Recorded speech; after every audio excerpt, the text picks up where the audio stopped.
All right, welcome, one and all. Good morning, good evening, good afternoon, wherever you are in the world. Going to be having a grand old time today with round 2, qualifier number 2 of our South Sea Mercenary League.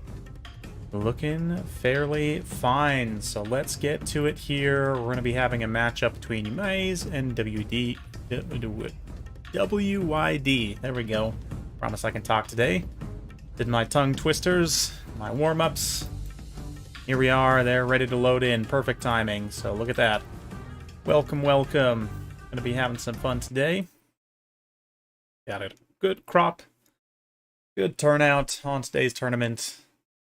So let's see here. Yume's, of course, one of the authors of the Land Battles with Caps mod. And certainly has been instrumental for us in,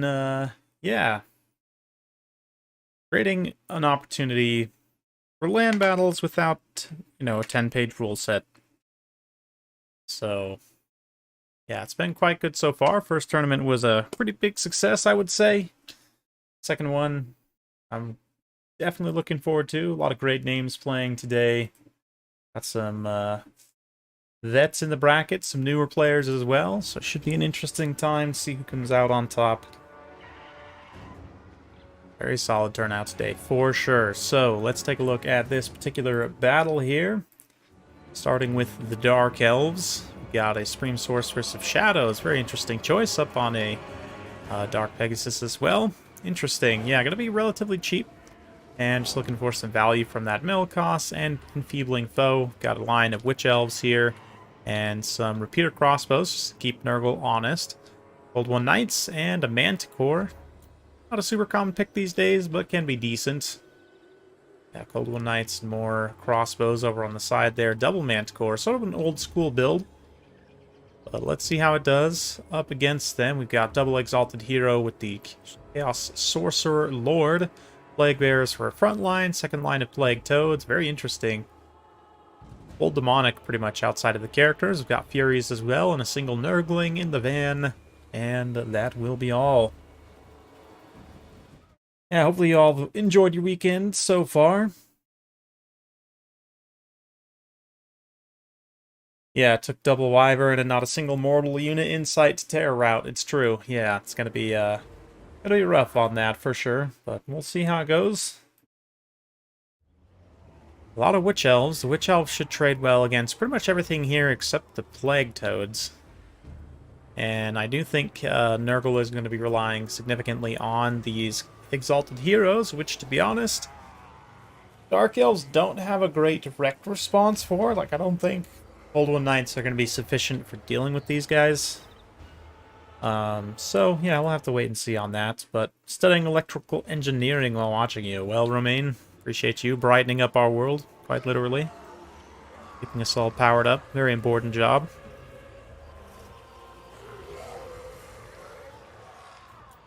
Let's see, look at this beautiful sunset here. Fine day to die, as they say, on this big tree map here. I forget the exact name of the map. It's one of the ones from the mod, obviously. But yes, has this big old world tree on it. These two factions are going to be... Whoop, something happened. Something went wrong there.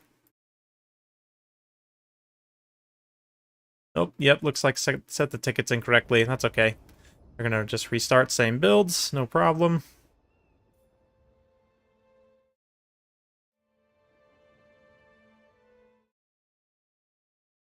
No problem. Things like that do happen.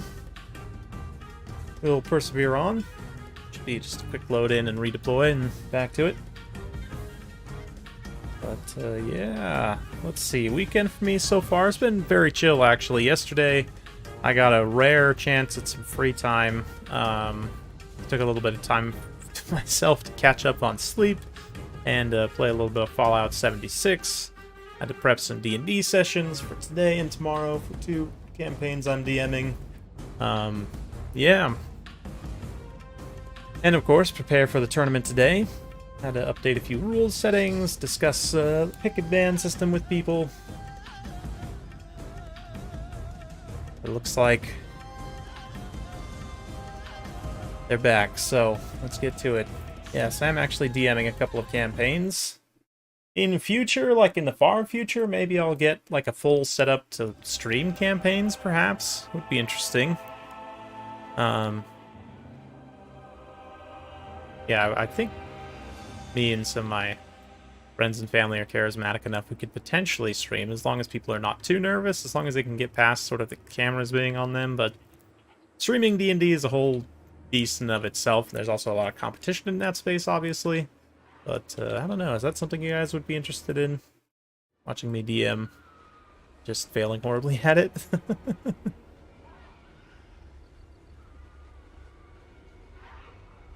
Yeah, I feel like Nurgle is favored on the front line. Rookie mobility has some work for them. Yeah, the thing is, these witch elves, right? If they time their burst correctly, they'll do a lot of damage. They have way less HP. They have like 5,000 less HP than the plague bears, so I don't think they'll actually win there. They'll trade okay, but yeah, the plague bears' defense, health, physical resistance will all help them, whereas they have magic attacks, so that when they're punching back against the witch elves, they will struggle.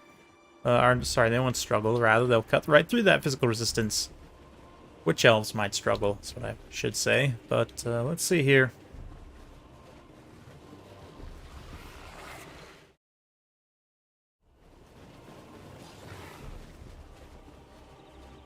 Let's see what they can do.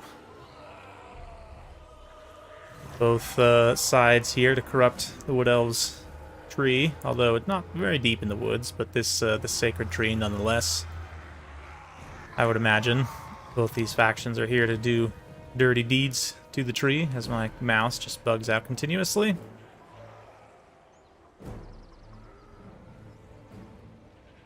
Yeah, I've never actually watched Critical Role myself, which is why, like, generally I only make content that I would want to consume. So that's just probably why I'm leaning against something like that. I don't know, maybe I'll try and figure out some content format that I like that works. Maybe just talking about sort of what I'm doing. I don't know. Maybe I'll just release the stuff on my Patreon, like some of the campaign materials and notes and maps and things that I'm making for it. That could be a fun kind of Patreon tier. It's something I've considered doing, but anyway, that's not what we're here for today. We're here to watch these Furies get eaten up by the Cairns of Cain and Feral Manticore. Not exactly a cost-effective trade because the Crows do take quite a bit of damage, but I guess they'll regenerate through that as long as they can get in melee against something else. But yeah, nice little 600 value. Probably even more tactically, considering how decent Furies are. Excuse me. Getting little hiccups here. And the Dark Riders also, thinking about kind of win condition, right? The Furies are by far the biggest threat to the Dark Riders here, and if the Furies get shut down, Nurgle actually doesn't have a great response to the skirmish cavalry, so they will be able to just very patiently take their time, work units down. So yeah, fighting in the air here, I almost think Melkoth's mystifying miasma just to speed the passing of these Furies here. I almost think the Furies should hard land where the Plague Toads can assist. They have their anti-infantry, obviously, and would be able to rush in. Even still, the Cairns of Cain end up losing out after just 2 Fury units, even with assistance. So it's definitely something. Dark Riders getting some volleys in there as well. I'm not sure exactly what they're shooting at right now, but probably the Plague Bears. They just have so much HP. I mean, you do need to kill them, right? But dumping ammo into them, considering how relatively mid-tier costs they are, it's also not best feeling, but necessary. Fury swarming in here. Supreme Sorceress and her Manticore is definitely having a time of it, as they are able to mostly finish the Furies here. Yeah, Fury's definitely struggling quite badly, so the crossbows do need to maybe save some ammo also for these Exalted heroes. Early skirmish on them isn't going to be super impactful just because they can heal through it, and they're not likely to get hit by the kind of scatter shots of the repeater crossbow super effectively. Let's see here. Looks like the Furies are going to be passing now, and the rest of the Nurgle build just staying tight. I mean, Nurgle can kind of just defend the capture point for a while here and rack up some points that way. maybe just try and outlast the ammunition here. Yeah, pulling back on the lower HP, kind of not necessarily higher value, but just lower HP Plague Toads, which would be taken out a little bit faster. Yeah, maybe the Plague Toads actually should be the priority target next for the repeater crossbows here, just to kind of cover a little bit for the Witch Elves. They can trade a little bit more even against Plague Bears. But one Manticore does get pulled down enraged into the Plague Toads, which is most unfortunate. Chaos Sorcerer is also going to teach him a disgusting lesson here. Swinging a stinky blade at him. Errands of Cain also come down. They're going to just momentarily distract these Plague Bears. Oh yeah, look at this. They set up a beautiful rear charge opportunity for the Witch Elves.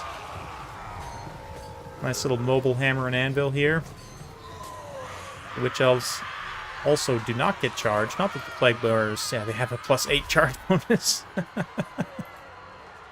Might as well not exist. But Manticore getting beat up here as the Cold One Knights try and make it out on this flank. They're going to face a lot of value, though, of the Nurgle bodies there. A lot of HP. A lot more than they're probably going to be able to handle in that engagement.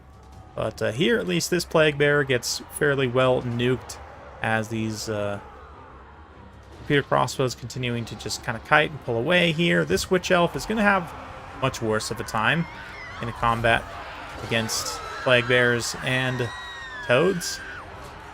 Definitely will be a grind fight that the Witch Elves are not going to be great at. But they do pop their Witch Brew there just to give themselves a nice DPS burst, as does this other unit here. Yeah, charging that unit of Plague Bears. The way this infantry fight is playing out so far is favoring Dark Elves. Mize is able to kind of use the speed of his infantry to group up here, focus down individual targets. Use these spears to screen the heroes there. And yeah, those heroes definitely need to get into combat, start getting some work done. I do fear the lack of AoE damage, though, from Nurgle. Does he have, like, Blight Boil at least or something? Plague Breath? No, it's actually Lord of Death. Very interesting. Possibly a critical mistake, I would say, but we'll see. He is slightly ahead on damage value as Murderer's Prowess kicks off. See the Cold One Knights charging in here. That extra charge bonus certainly will benefit them up to 55 to get in, start to beat down those Plague Toads. Extra missile damage also for the repeater crossbows as they get through sort of the mid-pack of their ammo.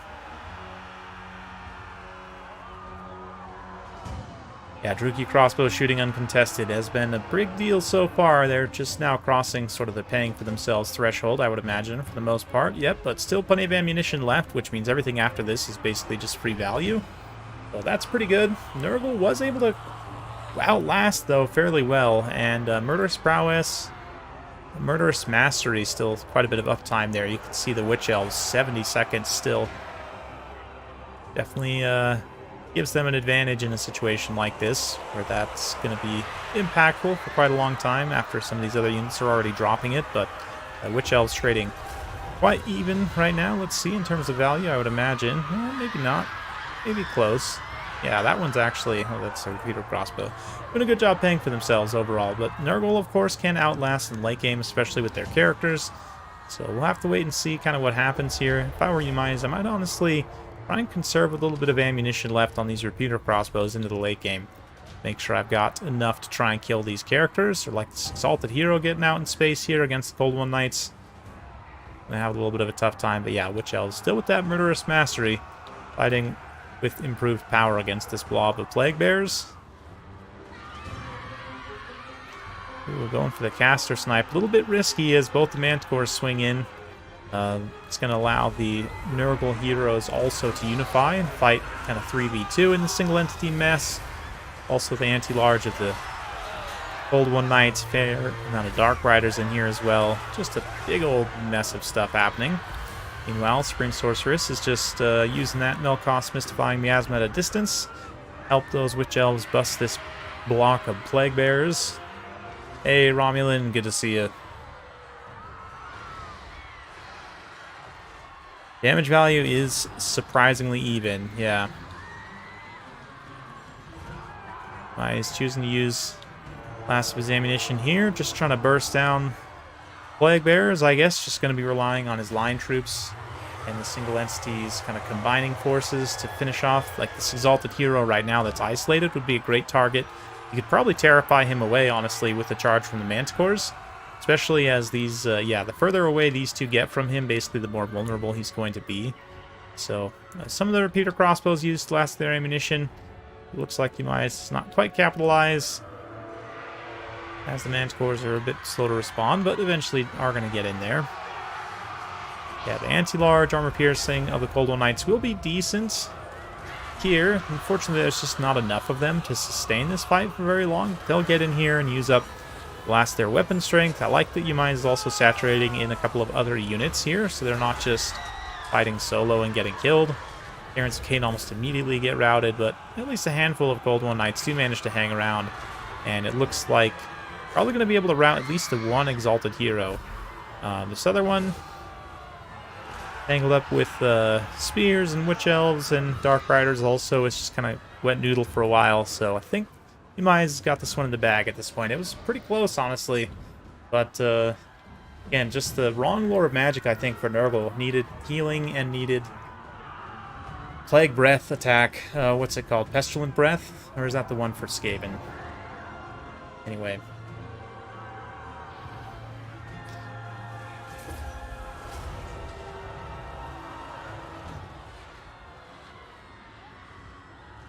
Yeah, I doubt Hero Hammer can deal with this many elves. Well, especially when, like, the Witch Elves, again, even though their armor-piercing damage is not incredible, they're just high DPS overall, so even in a surround against, like, an armored Cav character, they can still get some work done, right?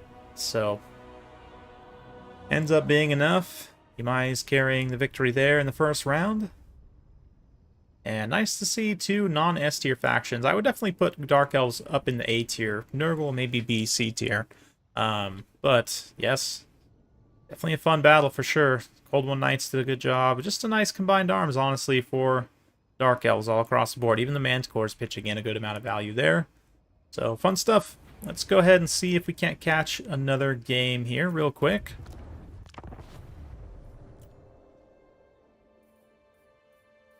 Let's see.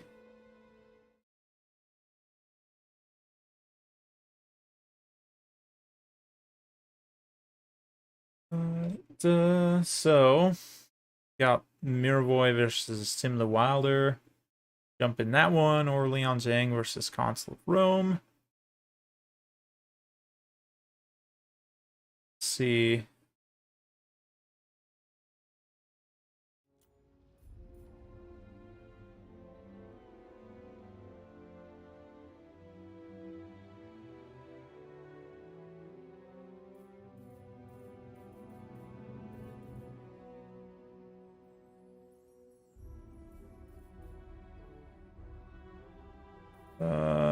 Let's see here.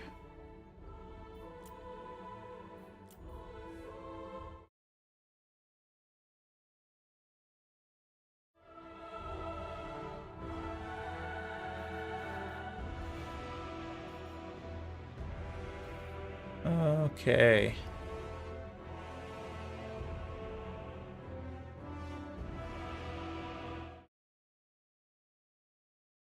Yeah, we'll wait for some of these to open up here.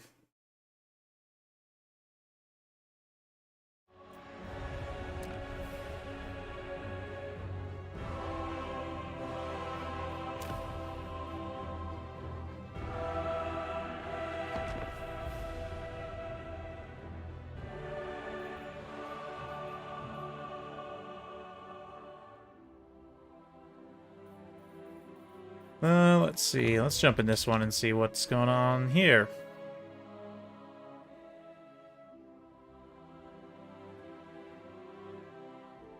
Okay. Pigman versus Race, another round one. We'll watch this one as well. Looks like these guys are a little bit late getting started, but that's okay.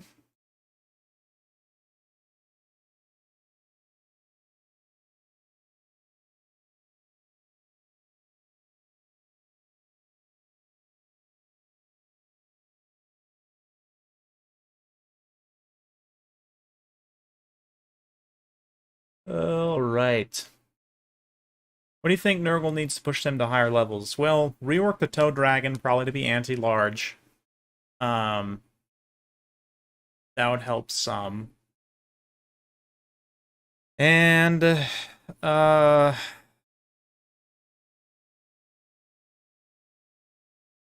hmm.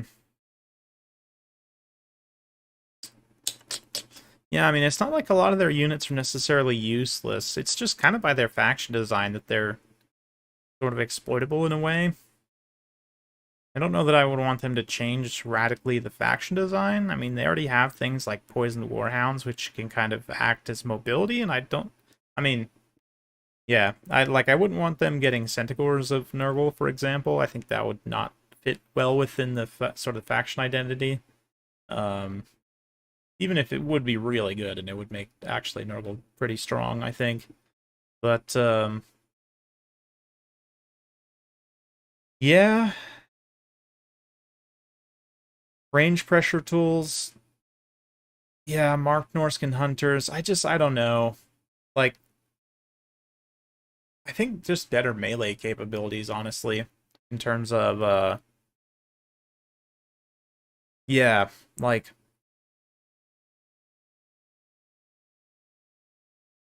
the Toad Dragon being anti-large for sure. Some of their units also just need to be a little bit better and a little bit cheaper. Like the Rot Knights could do with like an extra 10 armor, an extra 5 leadership, right? Like the Plague Ogres also are okay, but like you could probably give them also like a, I don't know, an extra -50 cost or something, right? Like there's just some fine tuning you could do that would help. Cost optimization is not the biggest issue for Nurgle, but just the lack of range tools in general means you do have to be a bit considerate, and that's true of everyone except Tzeentch for the monogods, and I don't necessarily think they should change that, but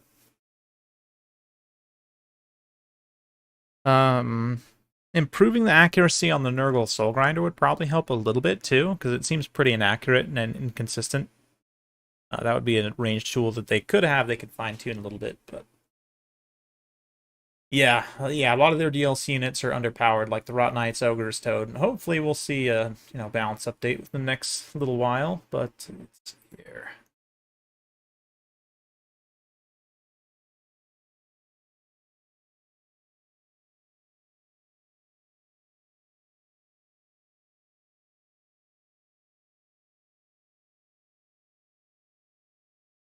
Uh,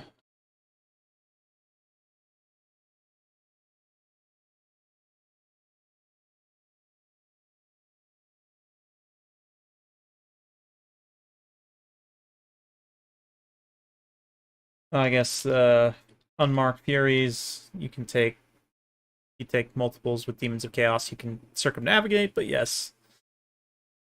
Let's just make a quick ruling. Max 4 Furies combined. That is, yeah, that should be pretty clear.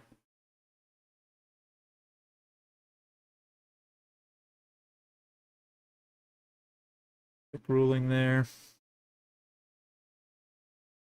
Okay.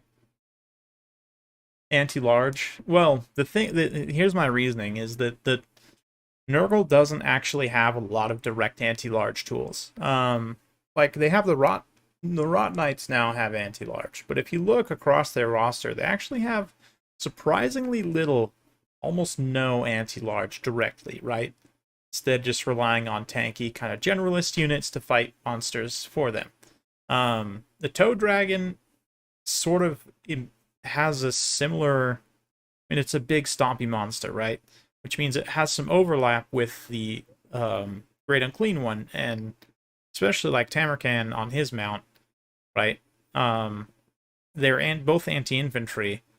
Like if you compare him to Kugath or the Exalted Great Unclean One, does not have the AoE drain, right? The unit level also, like, arguably better than the Great Unclean One, but the Great Unclean One's also significantly cheaper, so just because they sort of occupy the same niche, I would say it would make more sense just to differentiate the Toad Dragon to be a different role, basically make it anti-large, right? So it's sort of your monster specialist, factions against factions which you might have to fight, especially big scary monsters like Lizardmen, for example, right?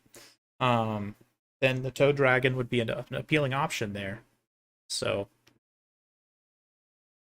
yeah, Rotflies and Plague Drones being a little bit better would certainly help as well. That's two kind of key power mobility units that are not great. Situationally, can be very good, and especially the ranged Plague-Drones can pay for themselves, but their melee capabilities are not anything to write home about. So,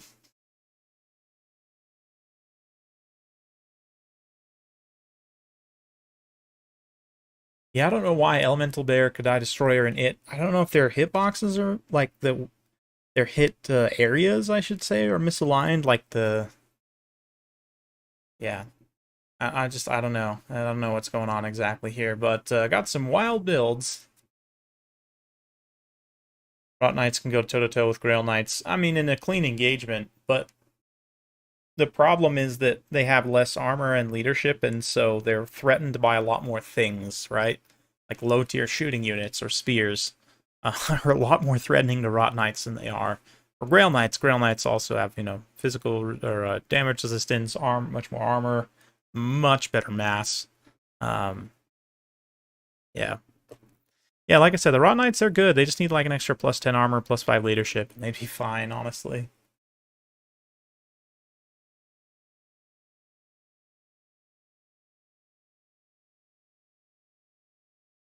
Oh.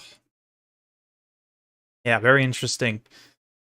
Chaos Dwarf build here from Raised. Got the Demon Quake Train. Wow, that's a serious spend. That's like, what, 4,000 points? Something like that. It's the Dreadquake, but then you attach an Iron Demon to it so that once it's out of ammunition, it's actually useful as a chariot. He's got a Demon Smith Sorcerer to heal it, Sorcerer Prophet of Fire. Yeah, just the mechanical restore here, the Reforge. We got some Wolf Riders, looks like Regiment around, Bull Centaurs, a mess of Chaff Infantry with a couple of Iron Sworn and the Blazing Beards, basically the Walmart Iron Sworn. And on the opposite side for Pigman, looks like Satang. No bow, of course, but he is here. And the front line, Jade Warriors with some Celestial Dragon Crossbowmen to back them up. Some Peasant Horsemen act as Vanguard Interceptors. And yeah, Yuan Bow. So wild builds on both sides, I have to say. The triple Celestial Crossbowmen, just the smallness of both of these builds too. Wow, 13 and 14. He's banking on the terrain being able to protect the Dreadquake from cannons. Very good point, sir. And you are correct. You can see he is maneuvering the Dreadquake within the circle of trees so that it actually has maximum protection. Not that there were any cannons brought by Cathay here, but if there were, it'd be having a bad time. Celestial Dragon Crossbowmen are going to have a pretty bad time as their elite infantry against a Dreadquake. You can see immediately Raised is kind of reorganizing his forces to make sure he can intercept. Basically just keep the Dreadquake operating for now and pounding away at those high-value crossbowmen.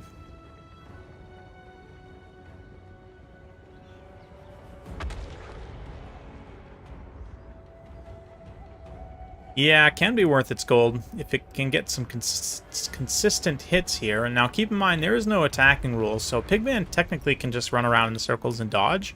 He doesn't actually have to attack. He could, well, he did come forward with his cavalry, it looks like, and take capture point, but he's going to lose that pretty quickly as Race pushes his entire army forward, unless he wants to truly sacrifice some peasant horsemen. Which, I mean, they won't be able to hold for very long anyway. But, yeah, I think maybe he's trying to get into a position where Satang can perhaps return fire on the Dreadquake.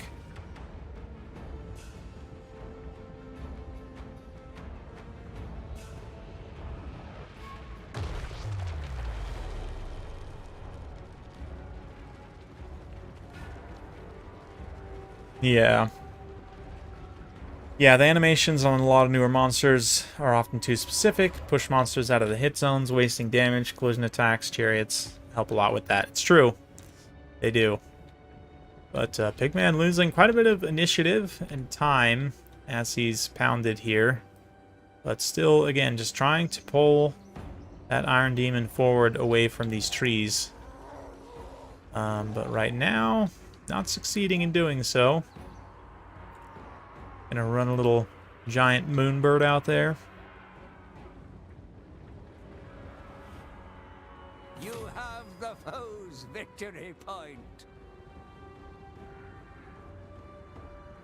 Save its ammo. Being used as a chariot. Yeah, the long range is at the max range, basically. The accuracy is not that great, is what you're saying. Yes, it's true. The artillery on the dread train can be a little bit janky. Keep it from the foe. Can be a little bit janky. I mean, but the thing is, you can issue an attack order, and sometimes as you're turning, like, the entire cannon actually rotates and fires, which is just, yeah, it's a little bit odd, but...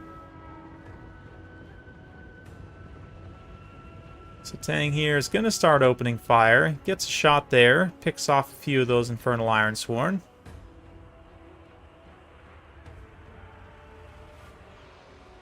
Almost half its ammo and barely hit anything. Yeah, like a quarter of its ammo. And it's got 300 value so far, so nothing too crazy. But, I mean, if Tang wants to shoot these Infernal Ironsworn, that's fine. I guess they're fairly threatening and expensive as far as infantry goes, but it's not going to be the most effective. Could get some overshots hitting these bull centaurs, which is a nice little extra benefit here, but yeah, we'll see. Right now, Raced is ticking up these tickets slowly but surely. Man's going to have to make some kind of attack here. Little piddly magic missile from Yuanbo, right? Shem's Burning Gaze. Interesting. Ooh, there's a hit. Nope. Actually, still didn't make great contact with those Jade Warriors.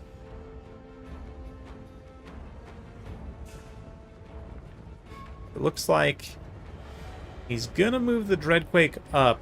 I think this is honestly just to bait shots from Tang, because he has the heal, right? So he has a little bit of HP to give. So you might as well just pull forward so that Pigman, like, baits into attack here. Bites the bait, if you will. But we'll see.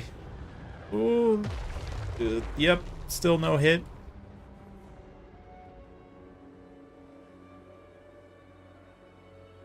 Pigman's playing this well. You can just dodge all the shots if you look at where it's targeting. Yes, yes you can.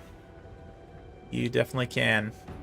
And basically how you do that, right, is you hold down spacebar, you see those arrows pop up. If you're wondering if it doesn't happen for you, click on this arrow on the side to get all these options that pop up here. And the one you want is, let's see.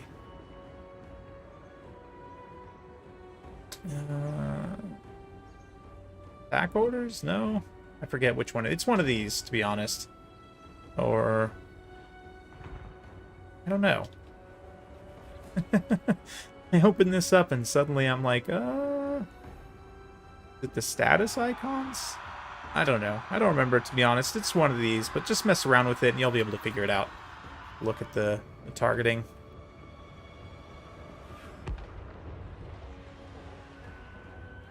Ooh, let's see, though. Both players now pretty well engaged in the shootout. Celestial Crossbowman, a little bit late on that dodge, are going to just eat a full blast there. Still not too much, down barely below a quarter HP, but still. Dreadquake starting to get some value at least. And Dreadquake also tanking some damage here for the Ironsworn and for these other units. Yeah, you can see Tang turns his attention to the Hashut Stark Ravagers, which is definitely a better call, for sure. But Ironsworn grenades being felt severely there by the Jade Warriors in the front line as Laborers push forward. Ooh, yeah, once the micro starts to slip too. The shootout. Oh, absolutely brutal direct hit on the Celestial Crossbowman there. That is going to hurt significantly.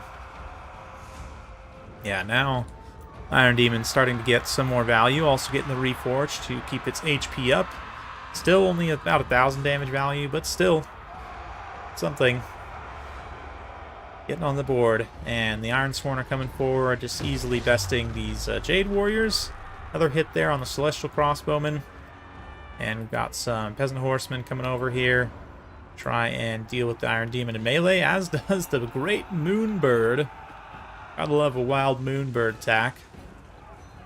See Hashut Stark Ravagers closing the distance there, but it looks like we're going to see a net on them. Yep, net from Yuanbo, very well timed in order to keep them from supporting this fight, although they still have their throwing axes within range.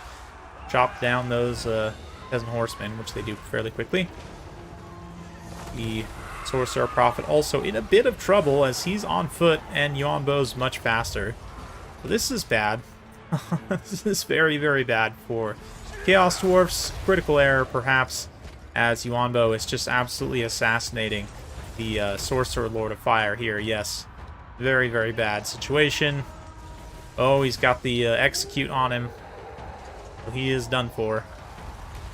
Yeah, Yuanbo just dispensing some righteous justice here, and that is going to put Pigman up very significantly. I think that's probably game over for Raced, most likely. Especially his Ironsworn just got all kinds of spread out here all over the battlefield. But let's see, there's still a lot of Ironsworn left. It's still the Iron Demon left. Not saying that Raced should throw in the towel, but it's definitely not going to be great for him from here on out. Yeah, the Iron Demon does have some combat prowess in melee here, but probably not enough to win. Yeah, you can see the terror kicks in for the Moonbird. Oh, man. Ashed Stark Ravagers getting terrified by a Moonbird. Big Ugly Bill. Oof. Another attack from Tzeentch lands there, square on the netted Ashed Stark Ravagers.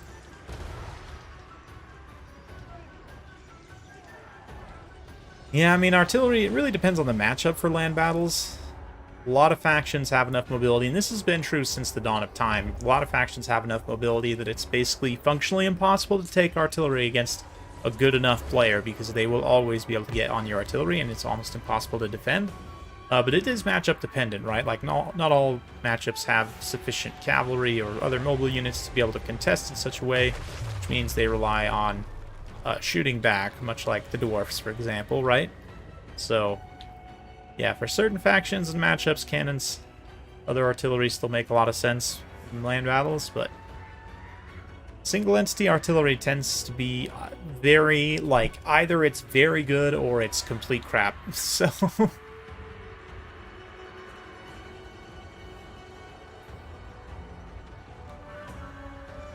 I think most single-entity artilleries right now are pretty good, though. Like, if I think through, maybe only the Hell Cannon is arguably a little underwhelming. Everything else is pretty fine.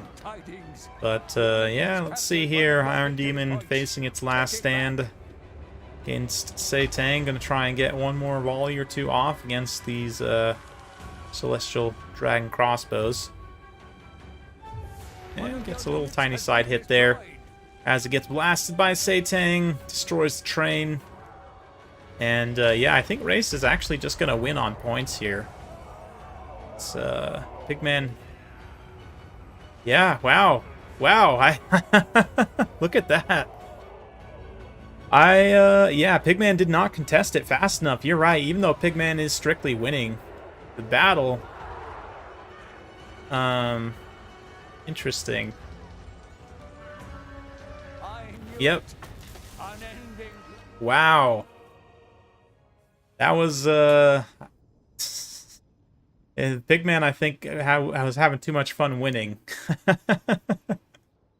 And Race takes the win on the point, man. Just having those, tanky Chaos Dwarf infantry defend there. And, Pigman sort of losing sight of the objective. It is land battles with caps after all. He was winning the battle pretty decisively, but just wasn't contesting that point well enough. And wow, it's over. Yeah. That sucks for Pigman, but it's got to be a learning experience for sure.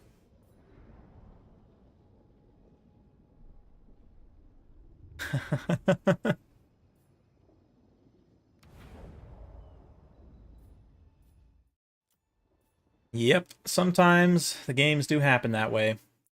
So it looks like if we take a look at the bracket here, Tim the Wilder prevailed over Miravoy. Let's see if we can get here into another one. Okay.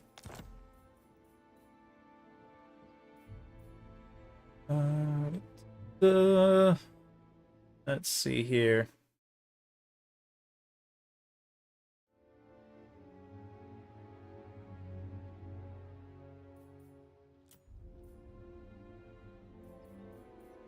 Who's got spectator slots? Looks like Umaze has got another spectator slot there.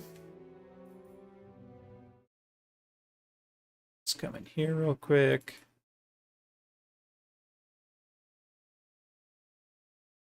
Okay.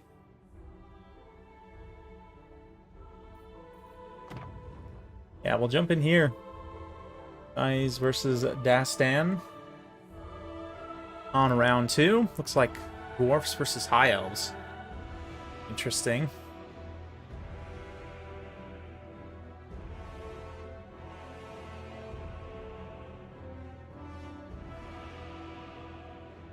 Very interesting. Yeah, got some good Berserk versus Archangel. Romulan Dog versus Kirith.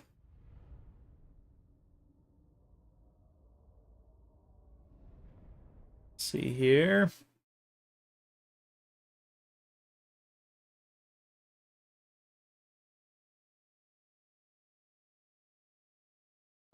Why?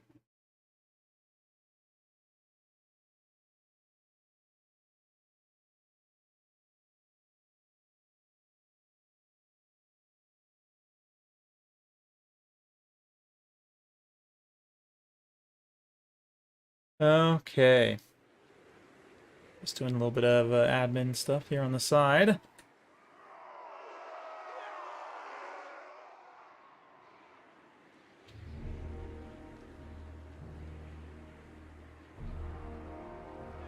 Yeah, let's see here. Yumai's with the Dwarfs versus Dastan's High Elves. Elithanar, in my opinion, one of the worst lords in the game.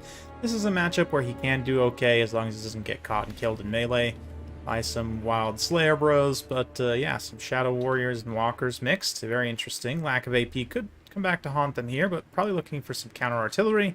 And the AP coming from some Sword Masters and 2 White Lions. Light Mage as well. Yeah, Shim's Burning Gaze looking pretty popular today. Definitely makes sense. He's also got a Time Warp and Boss Protection.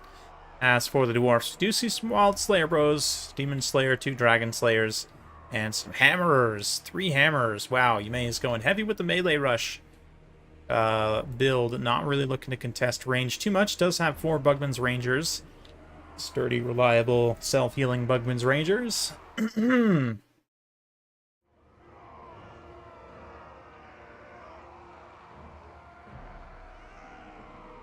Based in a Lithanar build, yes.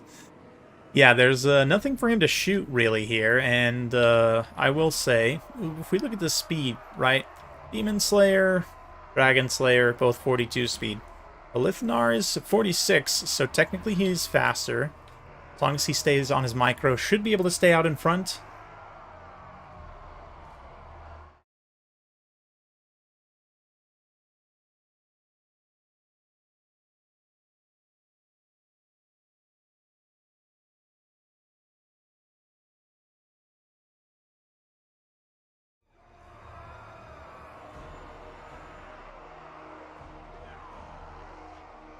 Let's see.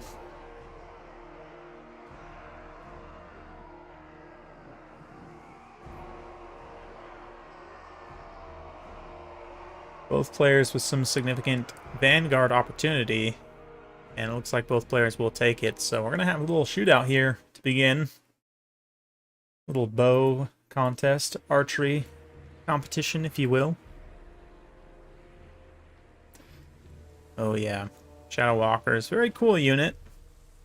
Situationally decent, but look at their elf faces.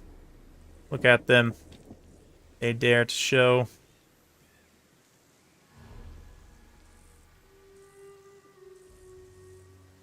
Yeah, I actually think the Shadow Walkers outfits are... I mean, the hoods are cool. Especially with the red masks, but like, the elf faces, I don't know, I have a hard time. AJ Hawk looking dudes.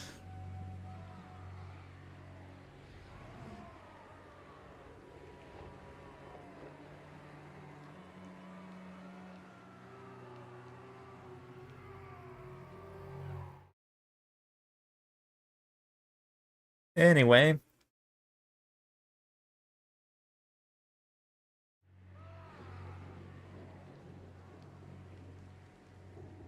Yeah, the Lord Snipe's not quite as important as it is in regular land battles. It is still important for sure. Definitely still provides a pretty significant leadership debuff, but it's not not nearly as important as it is in regular land battles, which is arguably a good thing. Let's see. These guys evidently getting a few last things set. Got those Illyrian Reavers out on the far side, making Rider Rohan proud.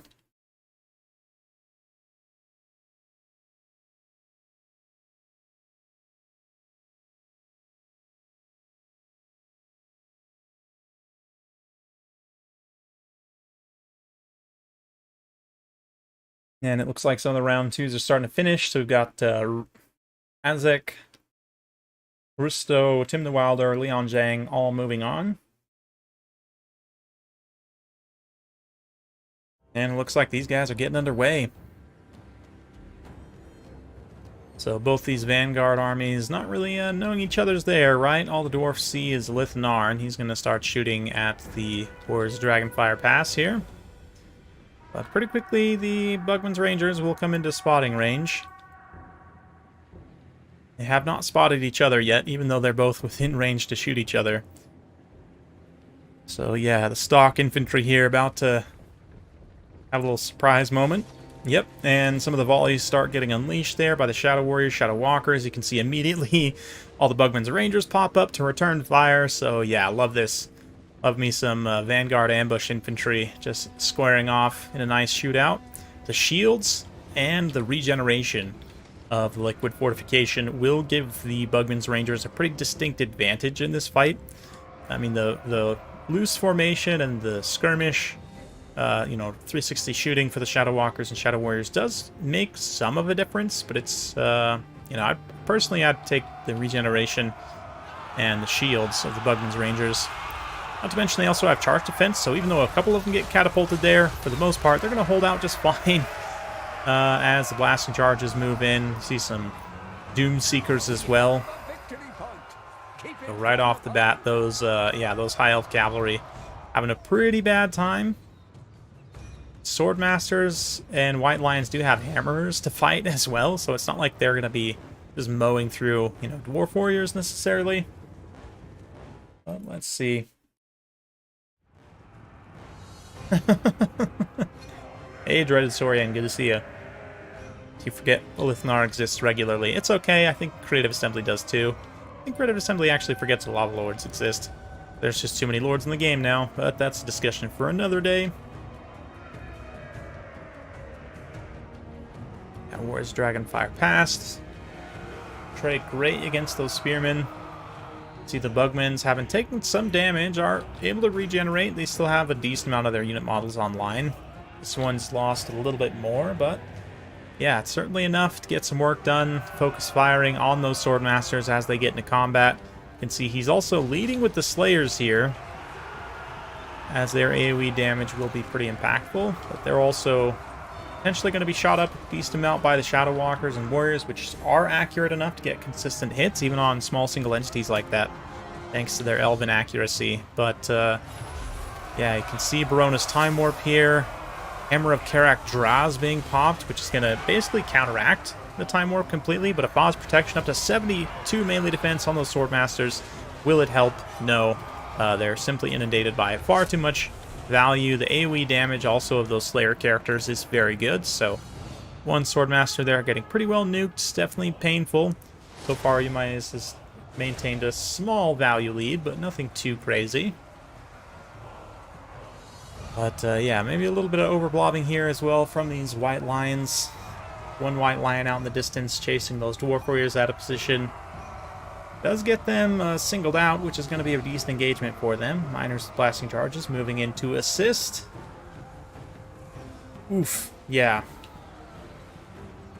Oof, indeed. As the Slayers and Hammerers get a nice surround. Yeah, Doom Seekers and Hammerers. A lot. It's a lot for these High Elves to have to fight in melee. Especially as they're getting fully surrounded here. Where's Dragonfire Pass? Everything else looking great for the High Elves there. Still do have their archers online, though, and are trading quite effectively. Look at this. They've been able to snipe Slayer characters here. The Demon Slayer, Glorious Death, currently popped, so he cannot die. It also applies to other Slayer models nearby. But, ooh, brutal Moonbow, too, just side-shotting at point-blank range, getting some nice ranged damage on those hammerers.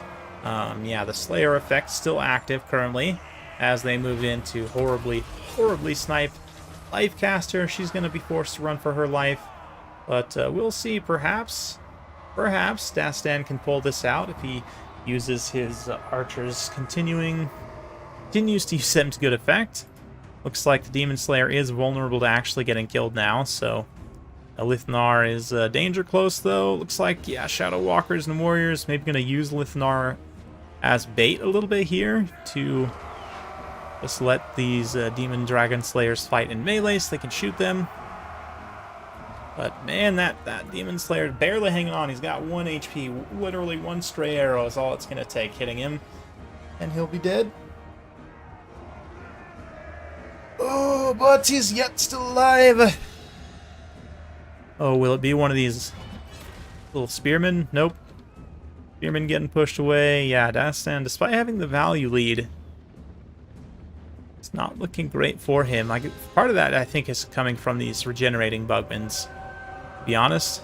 But yeah, once the ammunition's gone from these guys, Shadow Walkers, Shadow Warriors in melee are certainly going to be no match for, like, hammers and stuff, so... That Demon Slayer is somehow still alive, though. I don't know if there's some kind of bug happening here where he's permanently invulnerable.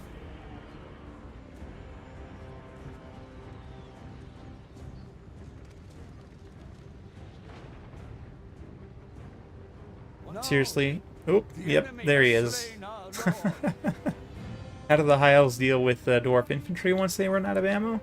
Yeah, no, they don't. In this particular build, I don't think they're going to be able to. Even though Dastan has a slight value lead here, it's just, you know, hammer time probably for him. Got these White Lion Infantry also in the back, still continuing to fight. And yeah, there's like a whole full health unit of Doomseekers here. There's no way. No way for the High Elves to win this. Absolutely not. Absolutely not. Yeah, Lyrian Reaver's also staying out in space as well. Not really engaging here, but Dastan's starting to finally lose out on that fraudulent value lead as it comes down to the wire. Yeah, looks like Yamai is heading back towards the cap point. Will he be able to cap it, though, before Lithnar gets in range? Lithnar pulling up the cheeky summon of his decoy to interrupt the hammerers and staunch the bleeding. He is able to capture the objective, at least. Take it back.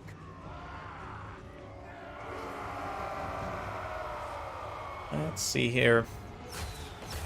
Yeah, looking good there. Nice little point-blank moonbow. The one hammer does get on the objective and is going to be able to capture it. Their leadership's not doing great, but oh, look at the Doomseekers charging in the White Lions. Absolute brutality as the Lions get dual-cleaved.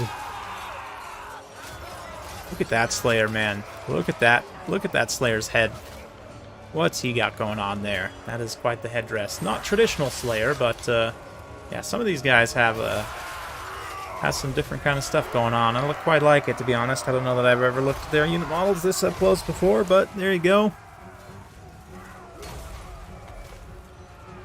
Anyway, is now with a pretty sizable value lead, so should be just a matter of time before Lithnar comes to the hammerers. Oh yeah, you gotta respect the Lithnar pick, for sure, even if it's completely subpar in every way. Definitely gotta respect it. A fun pick indeed. We do have a round 3 match between two VM players, VM Berserk and Azek Ahir Mem. If I'm pronouncing that correctly, probably not, but there you go. Mercifully, this will end, and it will be a victory for the Dwarfs. So Yimai's prevailing once more. He moves on also to the round of 4 versus Leon Zhang. So let's move on and see if we can catch one of those. Rather than taking too much time to do it. Let's see here.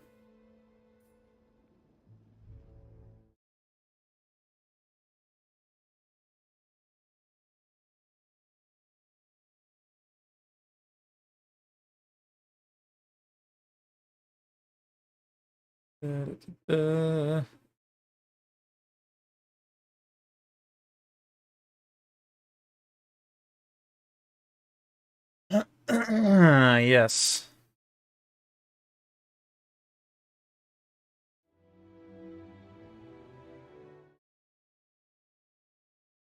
Let's see here.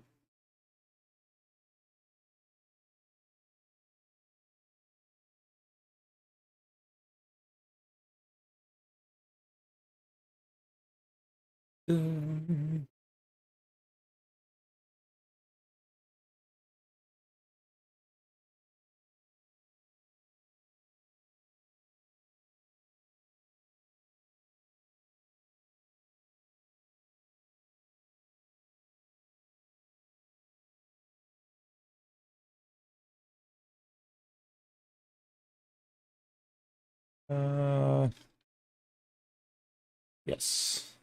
Yes to replays. They might have already started, to be honest, but it's okay.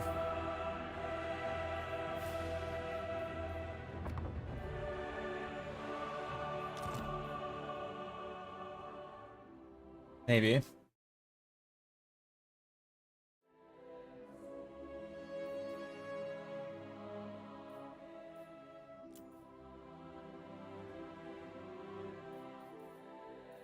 Let's see here.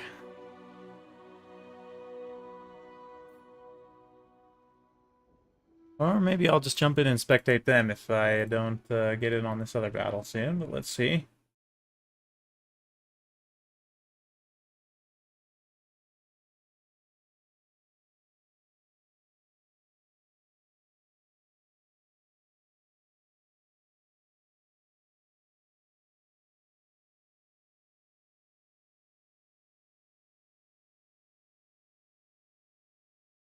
It might have started already. It's definitely possible. So if I don't hear back the next minute or two, we'll jump in once again with Yimais versus Leon Zhang.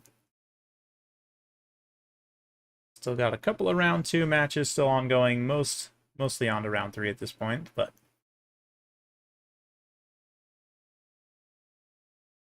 let's see here. Hey, thanks Red Sorian, thanks for coming out. We'll catch you later. Let's put some music back on here. Throw the intermission screen up and be right back as we wait for some matches. Don't go anywhere. Grab a drink of water while we wait for these to queue up, and we'll be right back.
Okay. I'm returned. We're here with Berserk versus Kazakh Airmen. And I just stuffed some carrots in my face. Just make sure my blood sugar doesn't get, low or anything. Make sure to maintain my energy levels. Yeah, Mofit versus Void training lobby. Definitely.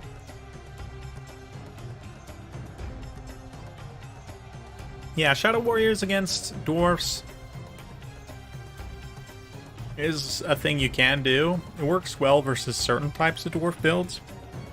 Like, if they take a lot of artillery, then you actually can, like, get in close with the stock, generally, and shoot the artillery to death with very long-range bows of the Shadow Warriors.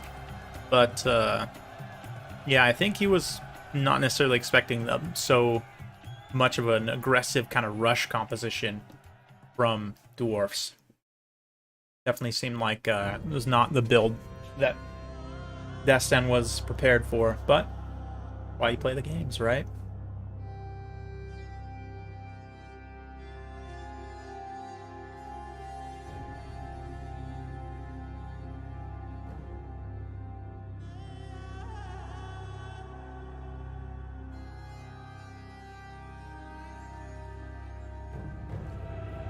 Oops.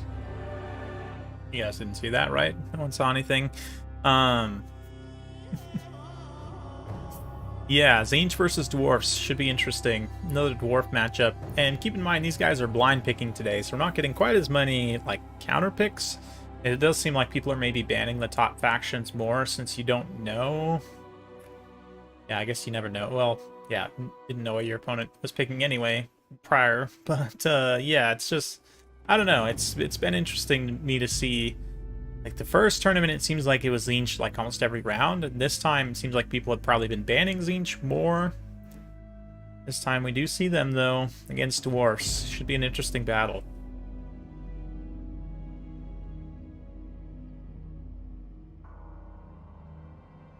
The newly improved Blue Fire I can see being very good here. Like, just that and the Soul Grinder, I would imagine, was enough to give the Dwarfs some serious problems. But let's see.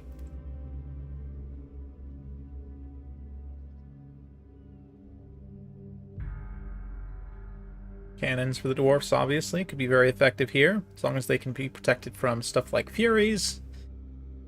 So it should be an interesting match for sure. Definitely wild builds on both sides. The Centaur is also another unit that's semi-applicable in this matchup, definitely. I say semi-applicable, I mean fully applicable in this matchup.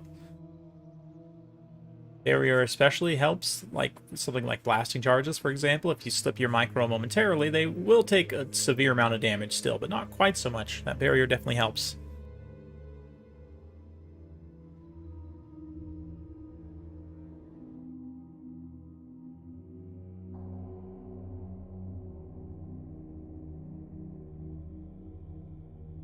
It's like Hadriz was able to prevail over Raced, and he has now moved on to face Tim the Wilder in the the quarterfinal. Elite 8, if you will, if we're going to go with March Madness lingo. Yes, let's see here.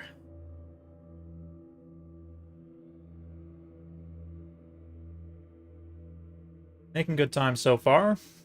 Barely an hour and a half in. We're already getting into round 3 games. Fantastic. Oh, a nice quick tournament is what I like. Certainly done some like 8-hour campaigns, but for lack of a better word, right? Those long tournaments definitely feel like a full-blown campaign. But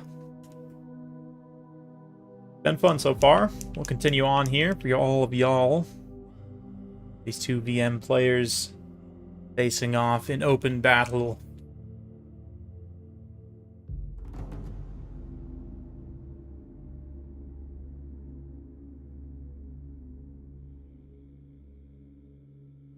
Let's see. Dwarfs, stout and true, versus the foul changer of ways. Giant meat mounds on Stonehenge, this massive, great, well, Stonehenge, for lack of a better term. Happy faces, happy to see you. As we're loading in here, got players loading in from all over the world, so it does take some time. I clip through this rock here. Wow, look at this. Look at this. Whatever artist at Creative Assembly put together this particular prop piece had a great time with it, you can tell. Got carving face on this side. This one's like upside down. Fantastic.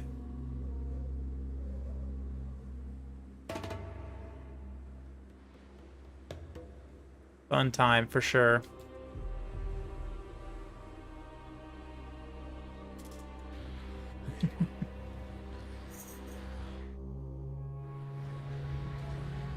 Oh, let's see. Yeah, as predicted, Soul Grinder and Blue Fire is going to be kind of the main components here.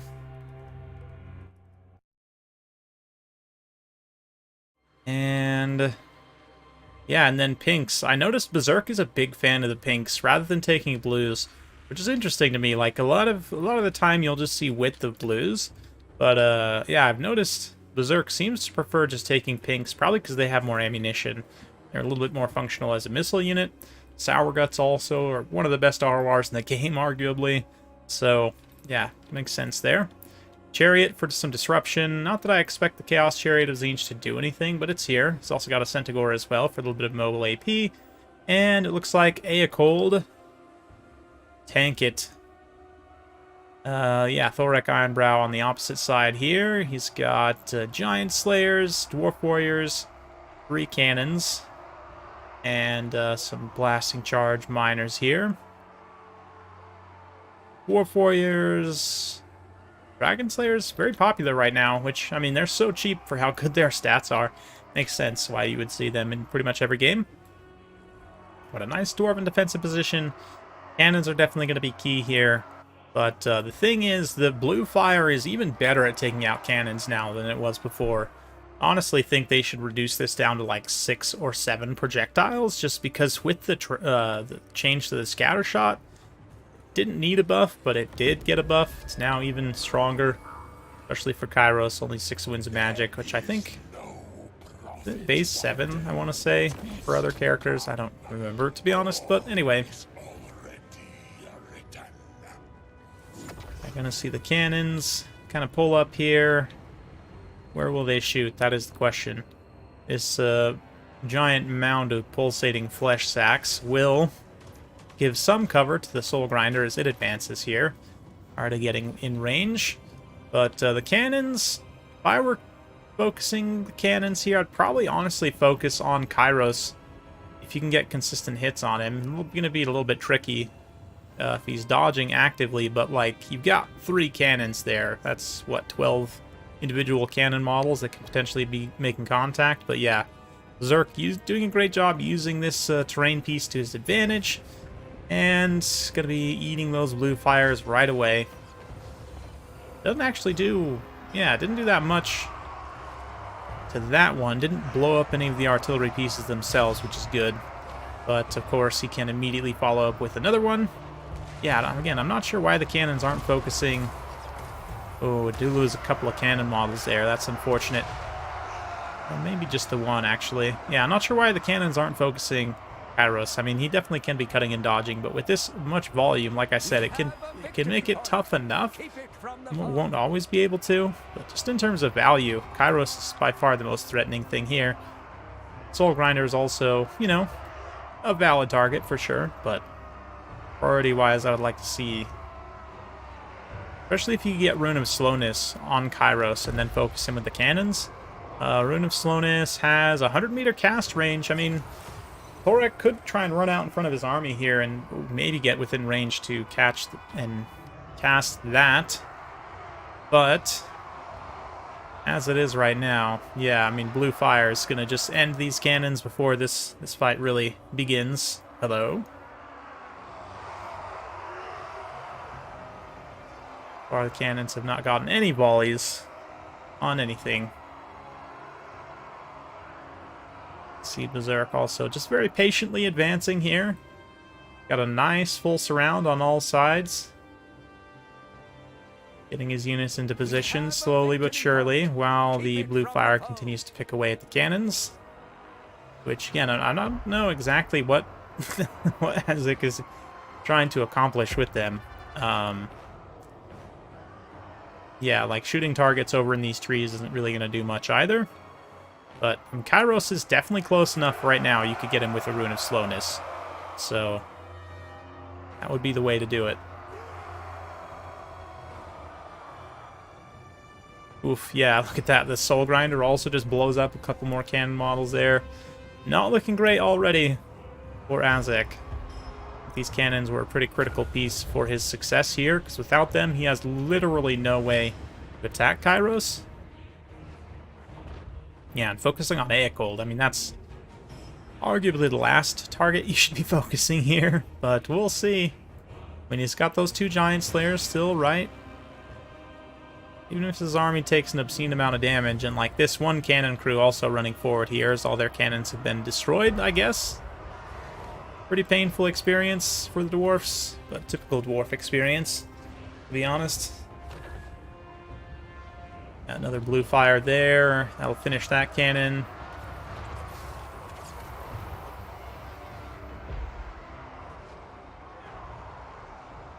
Alright, the cannons have been dealt with, so now what? Now the blues can come in here and start saturating, or the pinks rather, can start saturating some fire. Likewise, the Soul Grinder, it's used a lot of its ammunition actually, but should be focusing infantry right about now. Orphan lifestyle choices suffering, it's true. Can confirm. Yeah, another nice blue fire there.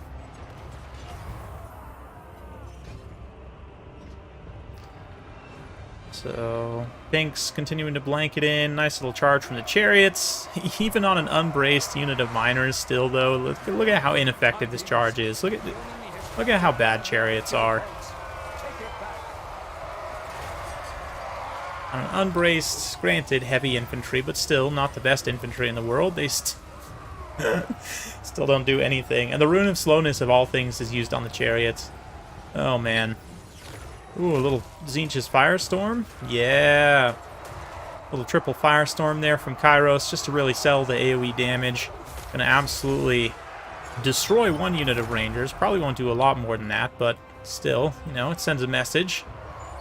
Could have been accomplished with blue fire for less cost, but again, it sends a message at this point. Pinks firing in.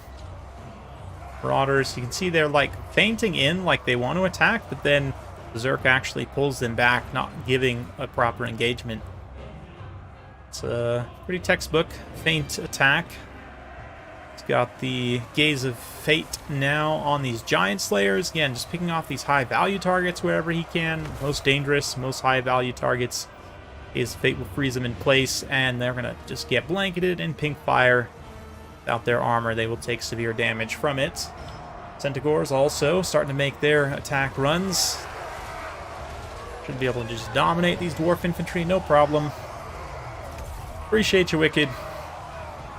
Word of the day is Wazuk.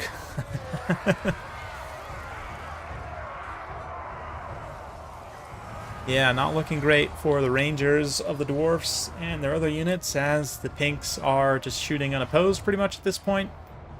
Dwarfs have very little way to return fire, as all their units are kind of being eaten up in melee. Oh man, look at Aekold though. He just gets rezacked by the 2 Dragon Slayers. Ends up trading arguably okay, considering the HP state of the 3 Dwarven characters, but yeah, he himself takes severe damage, which he will be able to regenerate through as long as he's able to fight some low-tier dwarf units. But now, with about a 1200 value lead, Berserk should be decisively winning this one, but we'll see. Woeful tidings. The enemy has captured one of your victory Woeful points. tidings indeed. Arcane Surge there on Kairos as he regenerates some more Winds of Magic, moving in for some Terror routes as well.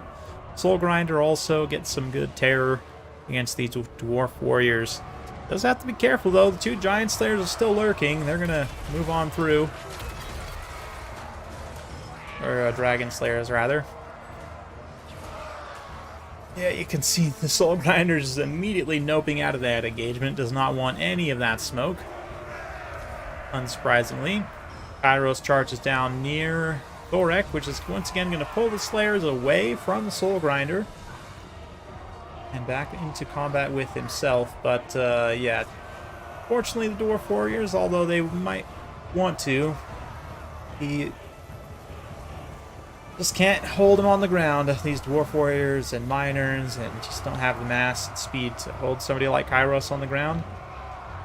Lord of Change animations have been the best since Warhammer 1, which is when he was the only greater demon in the game. Not Kairos specifically, actually, but the Everwatcher, Sartharel, of course. Terrorized Game 1 and Game 2 for the longest time. Ground-based only, no flying, but with some of the best animations in the game, and Kairos did inherit many of those. And many of the same traits, which makes him just so slippery and survivable, and just so frustrating to try and kill. But at this point, Dwarfs are going to form up a defensive position on the capture point and just try and hold out, I would think. So maybe take this opportunity to go grab milkshake, some popcorn, maybe a drink of water, as it's going to take some time for Tzeentch to use up the rest of the ammunition, then move into melee. And I think the Dwarf player here is confident that he can just win in melee.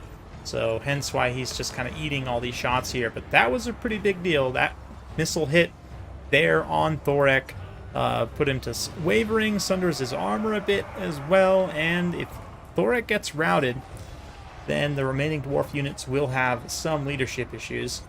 And they're going to be more susceptible to terror routing, of course, other than the Dragon Slayers. But down goes Thorek, Mr. the Iron Brow. Slayers do not care. They're going to slay. Yeah, I think Aecold just dies here. Yep, okay. Bye, Aecold. Now they're going to move in to try and finish the Soul Grinder. So, yeah, it's these two Giant Slayers versus the world. Can they finish it? Can they actually kill Kairos and everything else? It's just so much for them by themselves. I don't think it's possible, but anything is possible, right? If you believe hard enough, that's what they say. Pink's squealing in delight as they're able to terror rout what's remaining of the stout Dwarven units. This one Dwarf Warrior is managing to just barely hold on to its leadership, though. And the giant Dragon Slayers, that's right, Dragon Slayers. Looking for some revenge, potentially. Is going to eat a little magic missile there. Doesn't really do much to him, though. And if they can salvage at least one Dwarf unit's leadership here to fight on top of, they should do all right. Let's see.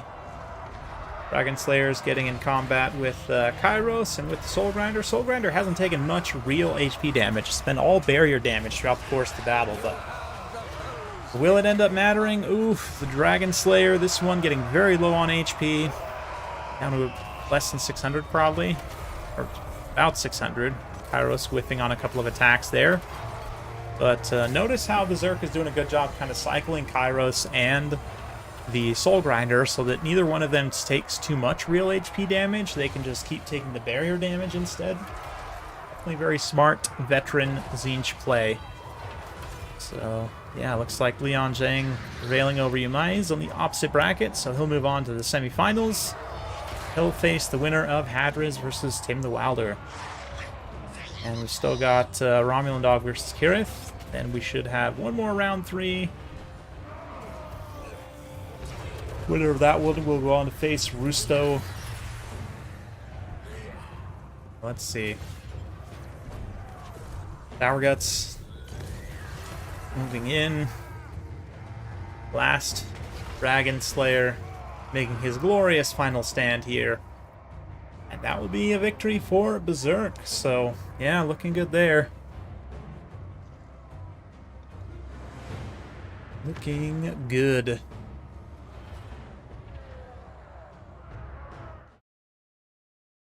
Very optimistic dwarf indeed.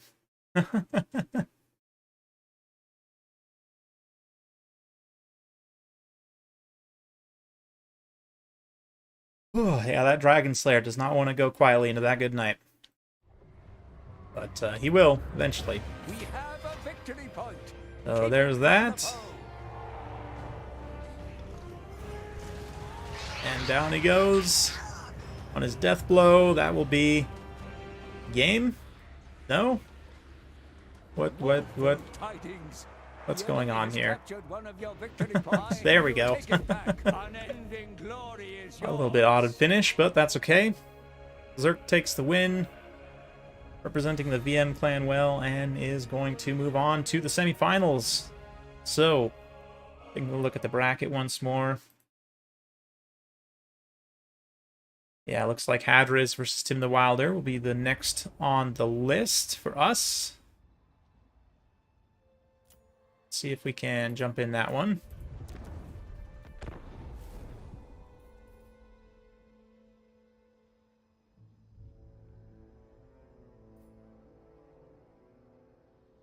Oh, Tim the Wilder actually had to concede, I guess. Looks like Hadris just immediately moved on. So, yeah, we'll go to first semifinal, Hadris versus Leon Zhang.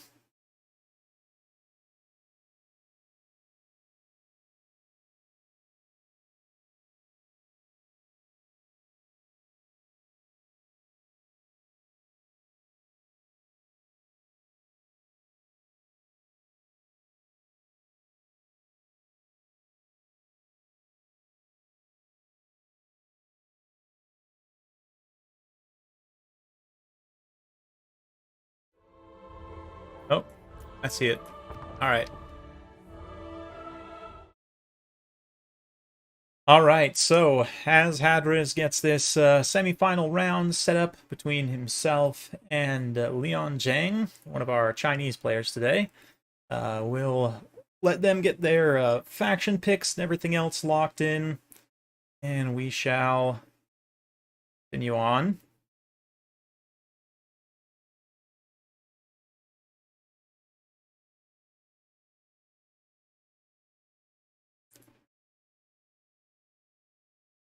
Yes. Yes, yes, yes.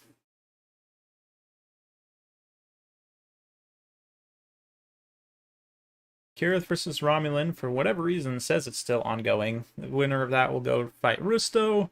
Winner of that will fight Berserk. So, got a little bit of time to wait on Berserk's round, which is why it's nice. We've got this semifinal. The winner of this, of course, moves on to the final. We'll have some time to wait for their next opponent, but yeah. Well, we'll throw that intermission screen up one more time. I'm going to go grab another drink of water, kind of slap my face around a bit, wake myself up, myself some energy, maybe do some squats. But yeah, we'll be right back. Don't go anywhere.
Alright, I have returned. Welcome back. Me. And to you also. Yo, where's some ogre meat? Yes, indeed. Ogres love Brazilians. If I've learned one thing, that the ogre's preferred style of restaurant is Brazilian steakhouse. Because it's all you can eat. All you can eat meat.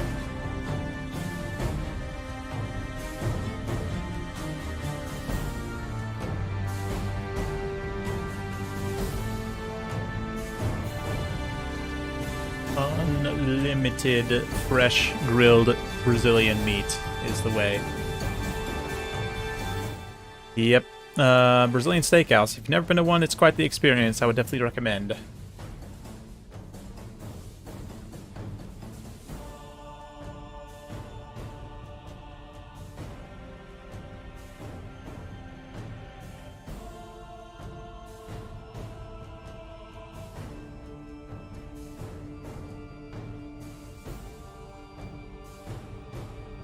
Personal job security for Brazilian steakhouses. Yep.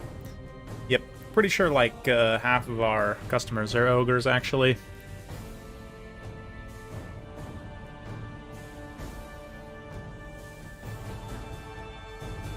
It's like ogres, football players, which are really the same thing, to be honest. Yeah. Yeah, too bad Blood Bowl 3, like the launch of it was not particularly good. It seemed like maybe there was some issues there, but yeah. Ogres in Blood Bowl are fun, for sure.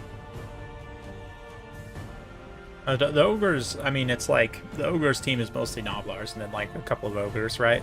I think. The ogres have a team, right? Surely. I'm not a Blood Bowl expert, to be honest, but too much of a dicey game for me.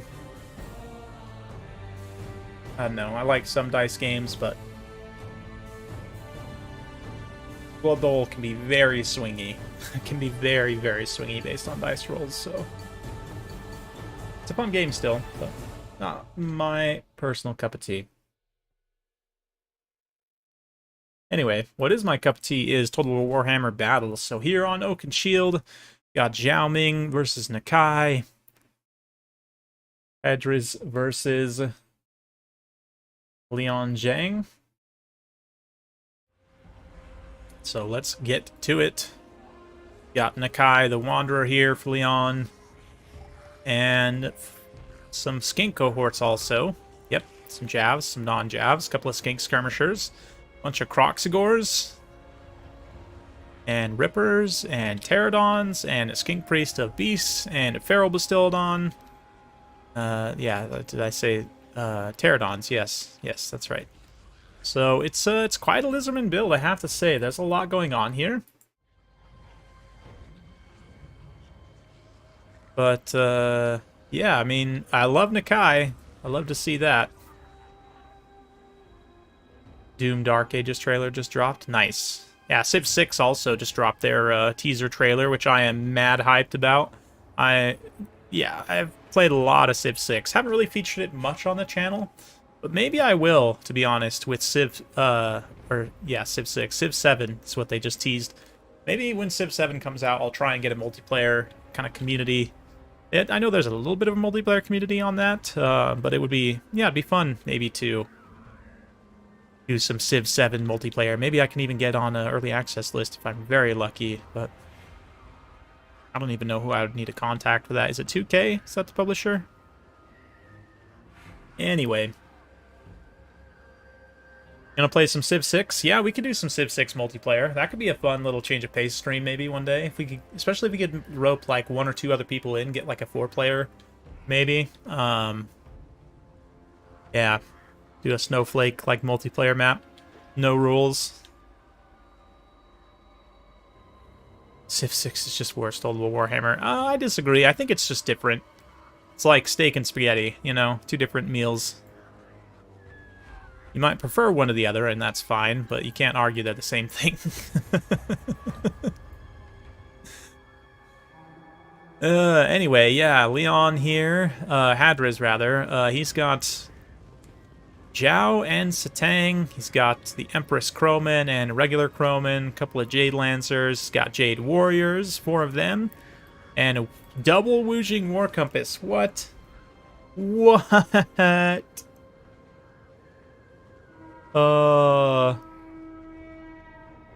Civ 6, I mean, if you play on the fast multiplayer setting, you can get through a game in maybe 1 or 2 sessions. Like, it's not as bad as...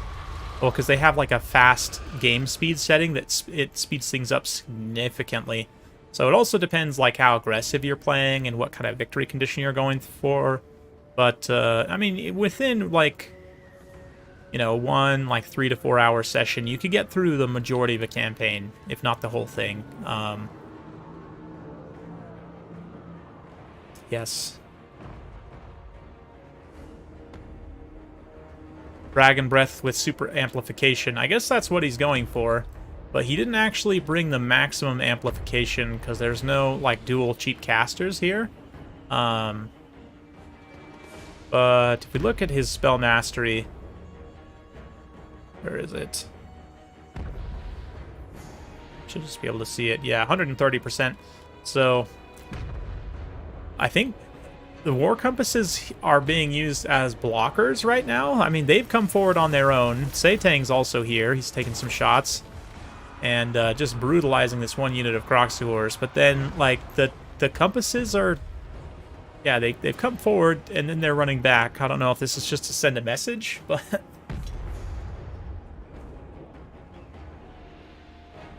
It's true. It's, need to be able to find your way. Boom. Oof. Nakai just getting knocked by Satang.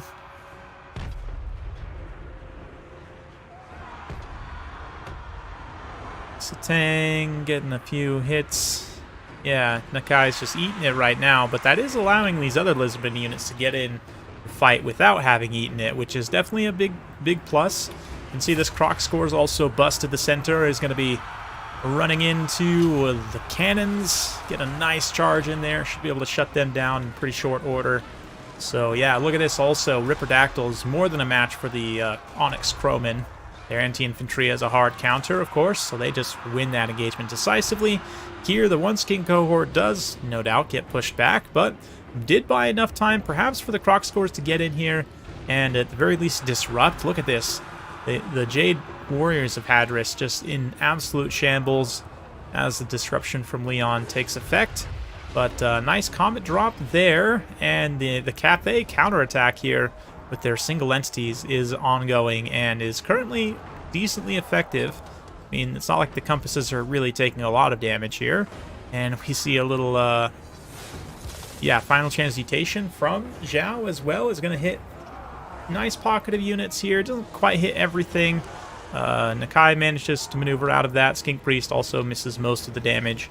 But both players just kind of savaging each other's backlines, basically neck and neck in terms of value right now. I am loving this brutally fantastic game, to be honest. It's getting close. Watch Satang mix it up here. Big paddle boy. Kai is going to get in there and give a good paddling, especially with this melee attack buff. Primal Roar active. That'll give him a good chance to get some good contact here. Fire Leech Bola is also throwing in their ammunition to try and explode some of these Jade Warriors and whatnot. But Zhao fighting in the back. We're going to see another Lightning Strike as well, which will do pretty good damage to those Croxgors. Yeah, definitely not bad. Let's look at the bound spell situation. Whoop. Another big comet drop there is going to do some friendly fire for Cathay, but mostly enemy damage. Yeah, this one still got one use of each. This one now just used its last Celestial Lightning. Does have one more comet. So we're going to see some more bombardments being used here. Just going after these spears and the Croxgors as well. Oof, yeah, that comet doesn't do much. But we do see a Final Transmutation. Another upgraded. Also with Spell Mastery is going to just devastate the central pocket. So, yeah. Leon got a little bit of a value lead right now. Hadris, though, punching back hard. Let's see if he can continue the damage spree. Doesn't look like that's going to be the case. Looks like Tzeentch starting to get dragged down as the Feral Bastildon, a summoned Feral Manticore as well, both able to get in there. Zhao also just struggling to output enough damage to really finish things. Does have some Jade Warriors hanging around. A lot of very tattered Lizardmen units as well that have not been shattered, which is quite painful. Adris could have used a little bit of light cavalry, perhaps, to chase some routing units, but probably would have just got overwhelmed by Lizardmen numbers, so hard to say.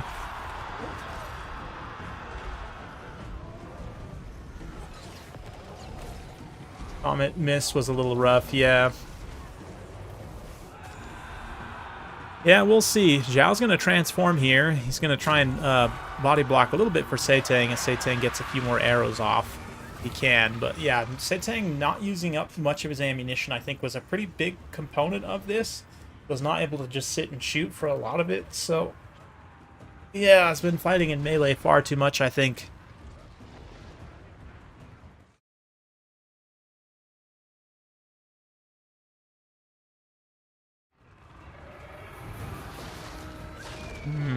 Yeah, if he has another final transmutation, perhaps, but right now, Zhao, obviously in this form, can't exactly cast it, so yeah, now Leon taking a pretty significant damage value lead. It looks like, yeah, like 2,000 damage value.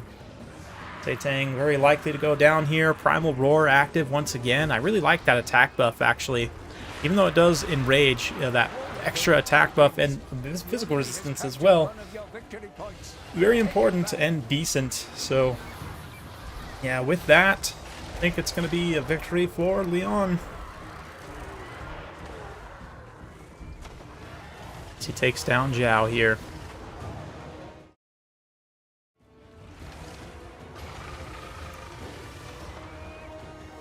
Beautiful, beautiful stuff. Lizardmen showing their might. Certainly one of the strongest factions in the game right now when played correctly. And definitely have a lot of tools they can do. I like the Feral Bastildon as well, just for disruption. Actually was pretty key, I think. But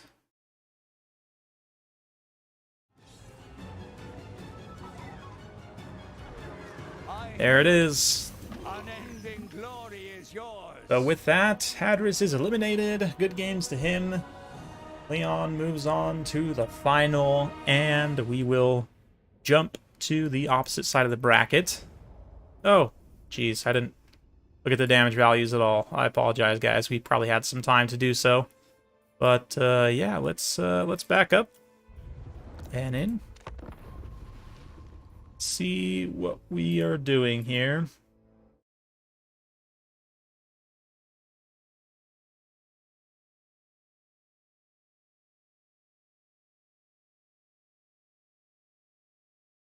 Let's see. Earth versus Rusto isn't marked as completed, but let's just jump in here and see if there's oh no, it's still just these two. Actually doing some practice games. That's good.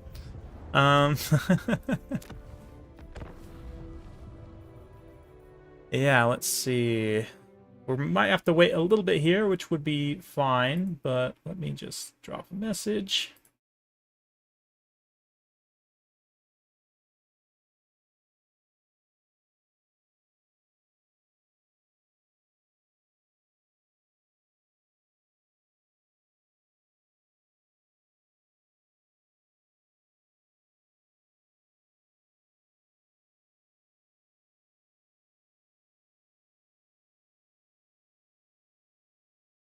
Sure, they've already started their game. Most likely they have, but yeah, semis are best of one. Yep, only the final is a best of three. Yeah.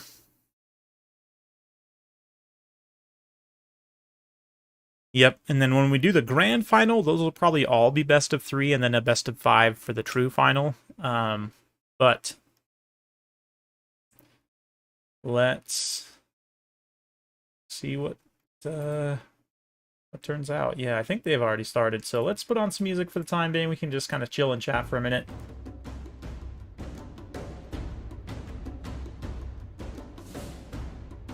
Throw this intermission screen back up. Oh, yeah, sit back, relax, maybe grab a snack. Hope you all are doing well. It's been a fun time for sure. Let's see.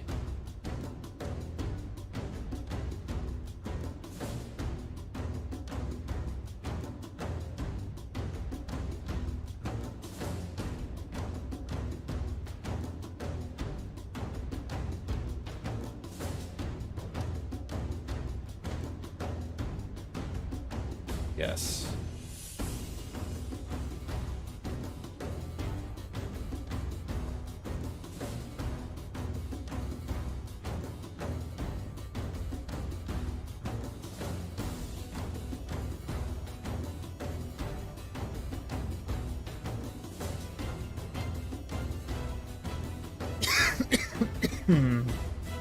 Okay.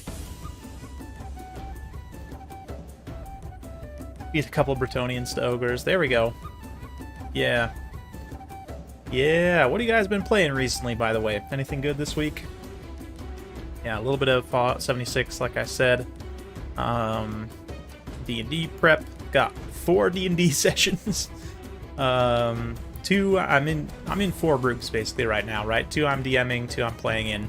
And since my brother's wife is having a baby, and my brother is in all 4 of those campaigns, this is one of our last chances to play because she's due in a couple weeks.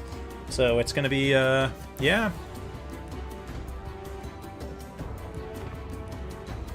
It's gonna be 4 days in a row of D&D, which will be quite a bit of fun, and then it'll be like a break for a couple of months. But let's see.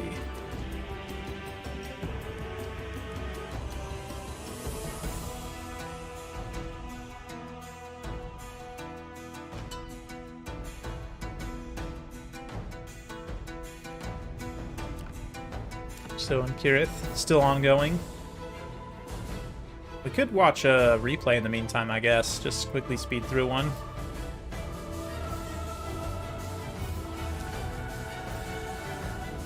Let's see. I'll give it another couple minutes. And if that, if we don't hear from them, maybe I will.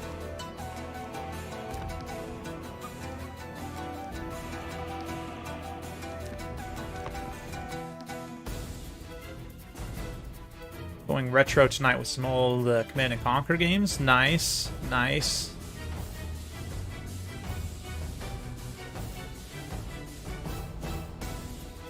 Yeah, Age of Wonders recently just teased their next DLC, which is going to be quite exciting. Get to add another Lord type. It's like a Lich, basically, kind of like Lich is one of the options, but like a what would you call it? Like an astral being, or like a giant mind flayer boss, or like there's a bunch of different options. So basically like an otherworldly leader, more or less, right? So you can take a regular old human, you know, whatever. Take a dragon for your faction leader, or now you can take one of these weird like astral beings, which it looks pretty cool, I have to say. I'm pretty excited for it, and I definitely will be playing it. I don't know about on stream, but definitely in my own time, playing it here and there. But we'll just jump in here with Berserk, since he's the next one anyway. Whoever's the winner of this Risto versus Kirin, which is, again, still ongoing. Should be done soon, but shall see. Go grab another snack. I'll be right back.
Alright, have returned.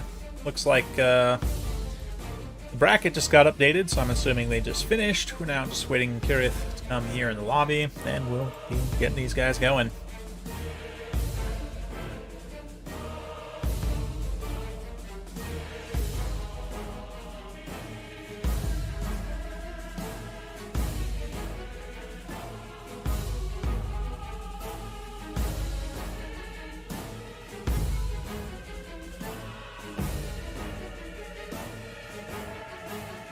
All right.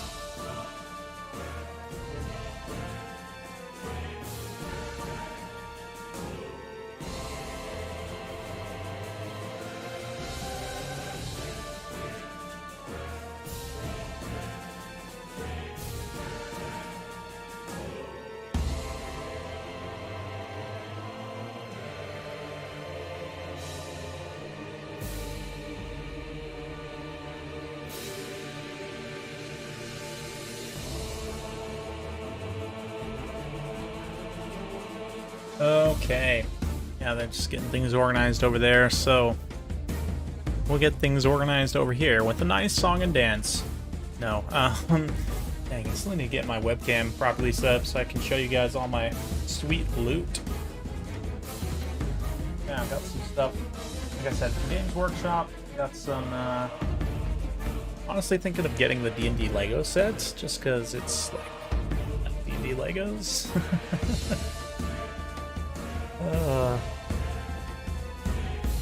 Yeah, I don't know.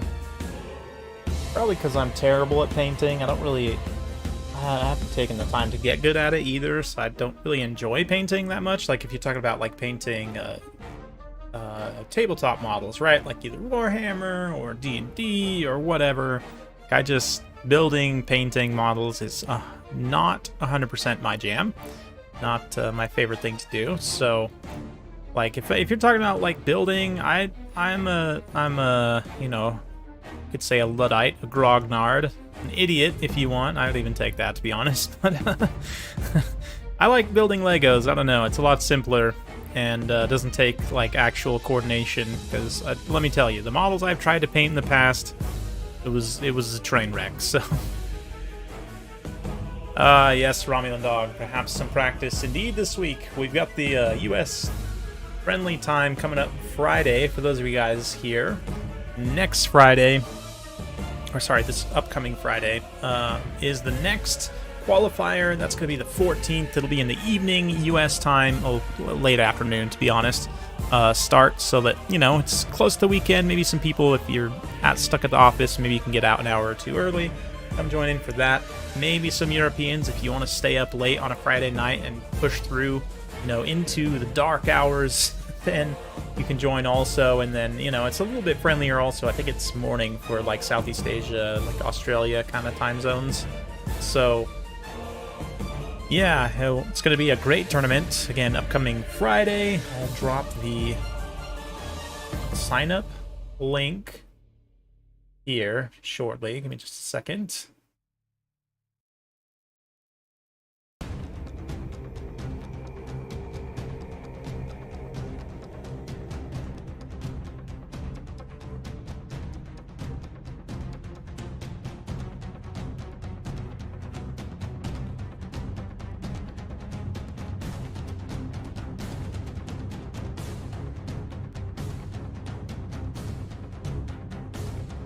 Okay, let's see here. Yes, so for those of you who want to join Friday,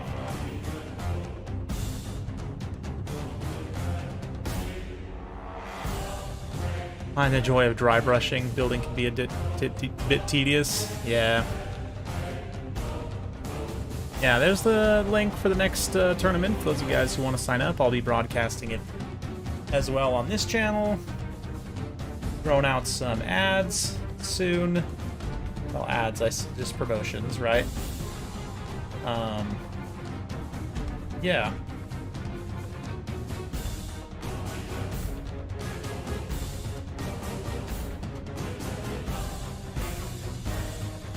Gonna have lots of fun. Almost too much fun, in fact. Just like today, we've had so much fun. It's been great. It's been a blast. We've actually blasted through the tournament pretty quickly, which I'm pretty happy about. I wanted this to be a relatively quick affair, so 2 hours, 15 minutes in. We're on the last semifinal match, getting ready to move on to the finals after this. So once again, the winner of Kirith versus Berserk will go on to face Leon Zhang in the finals, which will be a best of 3.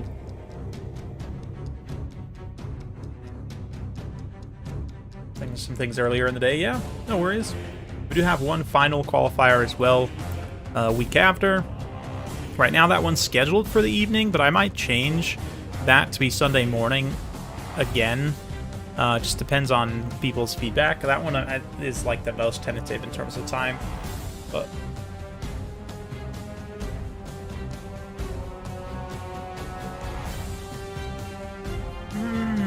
what's up, Goji? We are on the semifinals. Yeah, I guess I could do a quick little bracket. Show the bracket here on Challenge. Let's see. Yes. So here we are, bracket for today. You can see lots of players competed, fought, and had a grand old time. Moved on up and through. Here we are, Berserk versus Kirith. Winner of this goes on to the finals.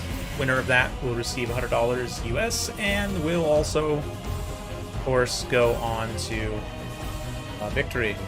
Yes.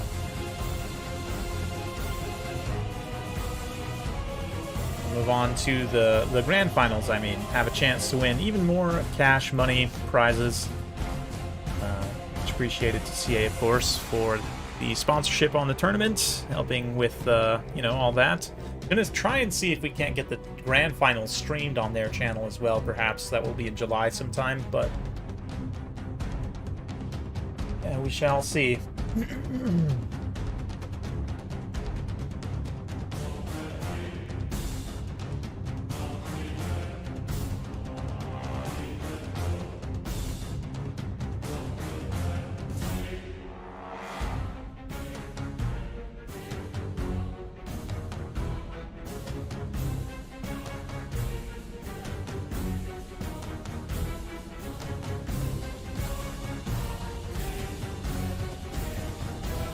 Yeah, had some good scraps for sure. Had some good scraps. Had some people sending in some great replays.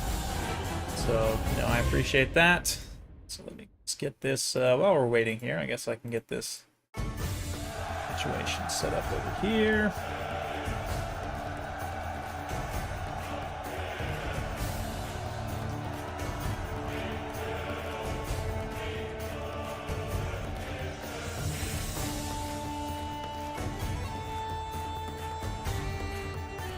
Alright, appropriate music for these guys getting started here.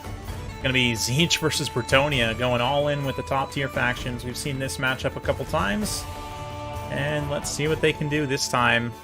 Once again, it's not chosen this time, going a little bit cheaper with some mobile cavalry and the Sour Guts as well, but Soul Grinder, a couple of halberds, a couple of spawns, similar to what we've seen before, certainly. And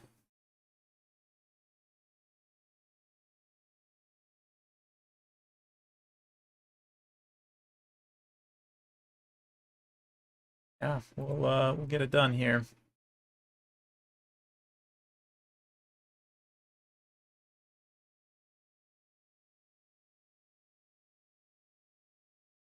Just adjusting a couple things on the scoreboard as these guys get loaded in. Yeah, Soul Grinder. Lots of nastiness. Sour Guts, gonna be just disgusting. For Bretonnia, wow, look at that. They're definitely trying to respond at range with a couple of Blessed Field Trebuchets for Kirith here. He's got some Peasant Bowmen. He's got some Grail Knights, a single of them. Got some Royal Pegasus Knights as well. Spearmen at Arms, Peasant Mobs. Yeah, 2 Grails, 2 Royal Pegasus Knights. Right? Or is it, sorry, 1 Grail, 2 Royal Pegasus Knights? Yeah, that actually sounds right. Interesting. Very, very interesting.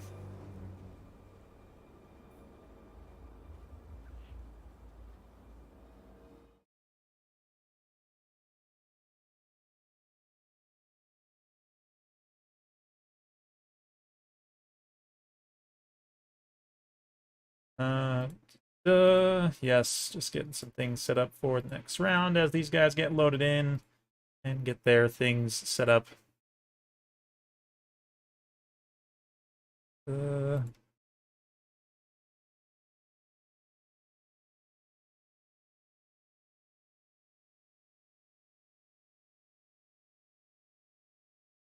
And they're off. Okay. So, Kirith gonna be, yeah, immediately opening fire with the Blessed Field Trebuchets, just smashing those Marauder Horsemen as they quickly seize the objective.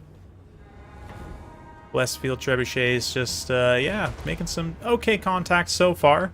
They're not going to be the best at shooting at single entities, but they certainly will be effective enough at dealing with infantry. The question is, what's the response going to be for, yeah, Mr. Exalted Lord of Change, not even Kairos. And the Soul Grinder perhaps could see some Fury summons from the Portal Glyph from the Exalted Lord of Change here. Pegasus Knights so far just hanging back. I would like to see them come forward and try and screen the Lord of Change away from his army and actually catch him in the air. They could probably kill him. And that would obviously put Bretonnia on a pretty decent footing right out the gates. But let's see what they can do. Field Trebuchet is not actually hitting the Exalted Lord of Change there. But, yeah, you can see... Yeah, the Lord of Change is pretty far forward. Again, you just move this Pegasus Knight in a little bit closer and try and form like a little triangle. The biggest thing is just to screen him away from this army so that he can't come in here and hard land. But, yeah, right now, Kirith is, he's getting some hits. He's chasing with Lewin and at least pressuring the Exalted Lord of Change, not allowing him to just fly free and true. But looks like the Soul Grinder has noticed the Royal Pegasus Knights. This is going to be a big problem. They'll be able to pick off high-value models very quickly, and it'll do a lot of damage, so it's going to be tough there. But we do see the Fury summons also coming up now, with no Knights on station to protect. They'll have a free shot here in taking out this Blessed Field Trebuchet, so although Kirith, yeah, initially getting some good hits there, Berserk responding well. Responding very well so far. Blur's Trebuchets, yes. Let's see, though. We get the Royal Pegasus Knights and the Grail Knights just running a quick attack. Just like, hey, you know, trying to seize the initiative and put them a little bit on the back foot.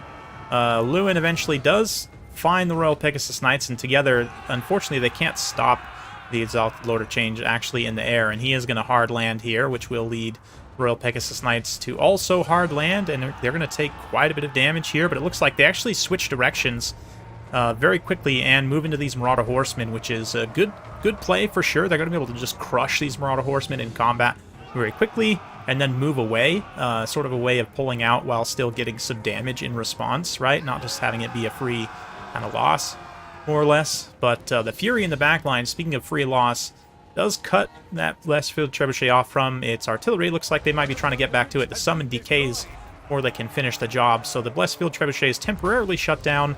Will be getting back in the fight, no doubt, very soon. The one is still pounding away, it should be said. And trying to find some good contact there. Let's see a little Tzeentch bombardment hitting some value of units. But, yeah, from Bretonnia's perspective, there's an argument to be made that the Royal Pegasus Knights really should just yeah, move in and just try and shut down whatever they can. That was a little bit of an awkward charge, though, the way they landed that pathing there. See a chain lightning being unleashed here? Wow, okay. Didn't realize we were Lore of Heavens. I thought we were Lore of Life for sure, but that chain lightning is going to do some fairly solid damage to those Tzeentch halberds. The spawns are doing much better, and I'm surprised how poorly the Grail and Royal Pegasus Knights are performing, actually. All things considered, the spawn of Tzeentch seemed to be a very tough trade for them due to their mass. And right now, pretty close on damage value. Tzeentch does lie a little bit on damage value, just like he lies on everything. But, yeah, I mean, I get charging the Royal Pegasus Knights into the Soul Grinder because you feel like it's your only anti-large, but they're also going to be taking free hits in the back from those Marauder Spearmen pretty much the whole time, which is not great. Also not great is King Lewin. Well, I thought he was stuck there, but it looks like he can just pull out like the true Chad that he is. Trebuchet is continuing to rain in some damage here. And Bretonnia not really even engaging in melee all that much, just content to sit back and shoot for the time being, even though they're not necessarily even winning the shooting fight, which is kind of insane. But, yeah, the field trebuchets continuing to do some work. You can see the Royal Pegasus Knights do catch once more the Exalted Lord of Change up in the air, but we see another Fury summon pulled up to go back and deal with the trebuchets once more, maybe try and actually finish off some of these units. The one unit did manage to get back online with all 4 unit models, which is pretty huge. Oof, a massive charge on the Sour Guts as well. Many of them will explode, dealing damage around, but Lewin also charges in here, and another Chain Lightning going to be unleashed. But it's not going to do that much to the spawn again, and the actual important infantry, the Halberd infantry, is somewhat pulling away here, so yeah, Kirith is actually holding his own right now in this fight, managing to stand firm, continuing to pressure the Exalted Lord of Change, also with those Royal Pegasus Knights, as the Furies go to crush. Yeah, that Blessed Field Trebuchet is fully shattered, so that one's off the field. The other one's still operational. Let's see if Berserk can get on it while those Furies are still active. He might be prioritizing his micro elsewhere, though, as he's trying desperately to get that Exalted Lord of Change to safety. Speaking of safety, though, Lewin in a dangerous position once again, surrounded by spawn, kind of just getting wet-noodled by their tentacles to a degree. But will all this end up mattering at the end of the day, or will Bretonnia just continue to get ground down here? Yeah, it does look like the Furies, managed to barely miss making contact there with that Blessed Field Trebuchet. The summon decaying at the exact wrong time. The Royal Pegasus Knights, though, not having any healing, have been used pretty aggressively and really have not paid for themselves. It's been pretty tough so far for Bretonnia. Likewise, the Grail Knights are in a similar kind of precarious position, but let's see. Now, the problem is going to be the Soul Grinder and the Exalted Lord of Change, but oof, another Chain Lightning going to be unleashed here. The somewhat unusual spell, but has been getting some pretty good work done so far for Kirith here. But a lot of his units starting to have leadership issues. The Smarter Horseman can come back in this backline and just chase a lot of these routing units. Shut down that Blessed Field Trebuchet. One Peasant Bowman does turn to fire at them while they are chasing. Maybe we'll be able to salvage some of those Peasant Bowmen, but just the general leadership issues are going to be a huge problem. Yeah, as you can see, Berserk's balance of power or value lead right now is just too much. Just a little bit too much. I honestly think that had Kirith, instead of taking Chain Lightning, if he just took Lore of Beasts instead and was spamming Flock of Doom, that would be arguably much more effective and might have actually succeeded in winning him the game here, just due to the fact that Berserk's taking such a tight formation. I feel like the damage is just a lot more consistent, too, on direct damage spells like Flock of Doom, right? So yeah, Lewin's starting to lose out significant leadership now. Mostly surrounded by spawns. Going to have a hard time pulling out. Marauder Horsemen eventually make contact and shut down that last Blessed Field Trebuchet. And it looks like Berserk's probably got this one in the bag.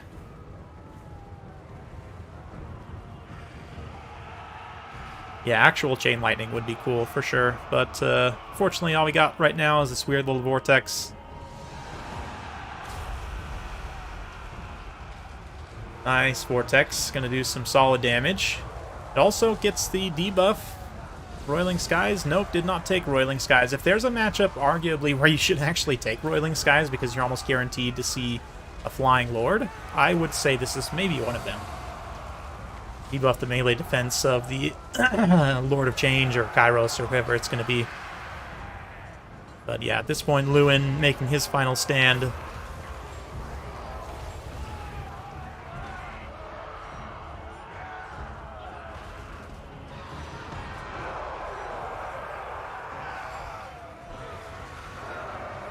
That'll be it.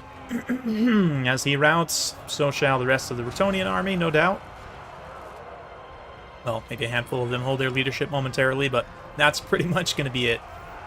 So, yeah, GG's to both. Such a tough matchup. Yeah. Yeah, like, legit, not even joking. You take the same build, right? And you take Roiling Skies, and then you just spam the, like, cheap spells as much as possible to keep that Roiling Skies passive up, and yeah, just go for the snipe on the Exalted Lord of Change. I don't know. It probably doesn't work. Probably is too janky to work in practice, but yeah, in the end, the Pegasus Knights were kind of lost for nothing. I agree. You could have probably just taken, well, even the Grail Knights too. Just in general, the cavalry was fairly ineffective for Bretonnia, and that was a big problem with why they didn't perform well. The spawns are just too tough. When defended by halberds, the combination of the two is quite strong. You have to take out one or the other before you can really engage them in melee, because you don't have anything that can fight them effectively enough in melee. But yeah, that's it for this battle. Let's move on to the grand final.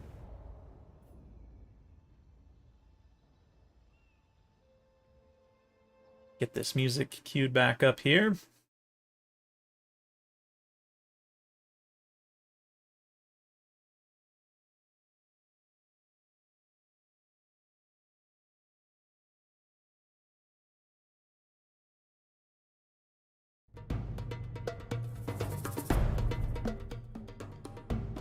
There we go.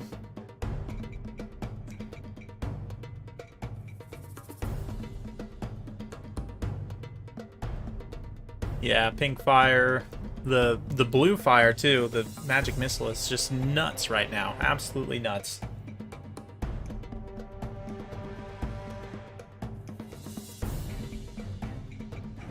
Yeah, compare blue fire, which is like what, 6 winds of magic, to yeah, chain lightning there was doing, it's like 12 winds of magic, and it's doing a lot less damage. Just yeah, blue fire is insane.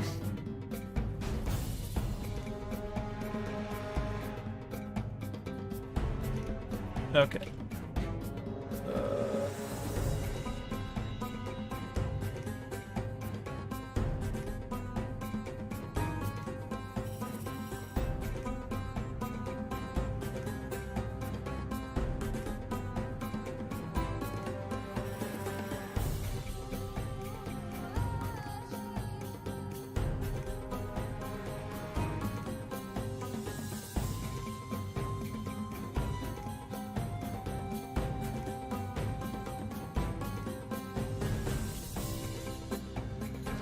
Okay.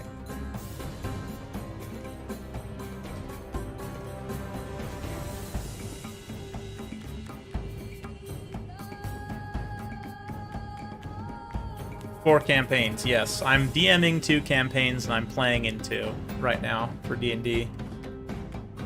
Granted, like I said, we're going to be taking a break for about a month or 2 or more. Depends on how long my brother needs to get his head above water with his newborn, but yeah, it's fun. It's so much fun, though, to be honest. It's been a blast. I hadn't DM'd up until just this year, actually. I started in, oh gosh, like, started putting together my campaigns in January, and then started playing in, like, March. So, yeah, it's been quite a bit of fun so far. My players have all really enjoyed. Got some memorable moments.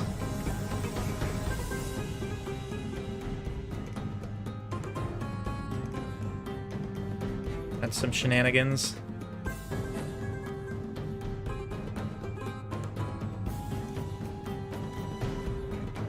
I'm having quite a bit of fun designing the encounters, to be honest, too. Different boss fights and different things.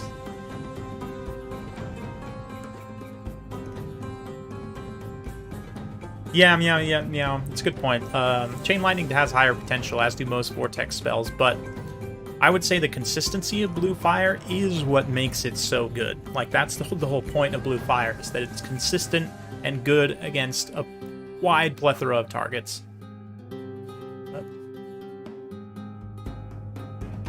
Yeah, well, and the nice thing too, meow, about the D&D side of things with the newborn is, like, you know, there's plenty of family around. This is the first grandchild on my sister-in-law's side, right? Like, I have some nieces and nephews from my blood sister, but for my brother's wife, it's her first, you know, for her parents, it's their first grandkid.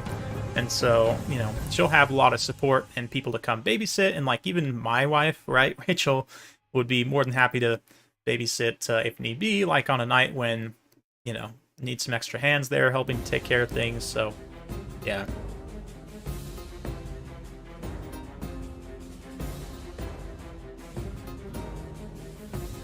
Yeah, thankfully we have a lot of family around to support, but we'll see. Shall see. I'm definitely not rushing them, of course. Just completely understanding, and you know, D&D is not absolutely the priority in that situation. But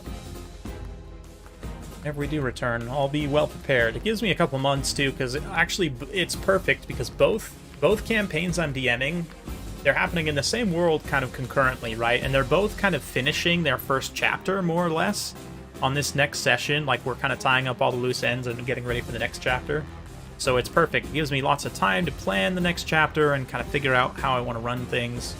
Yeah, it should be a lot of fun. But we'll probably pick that back up in, like, August or September. We'll see. But I have made some pretty killer maps, I have to say. My world map, especially, I'm quite proud of. I'll probably release that on my Patreon.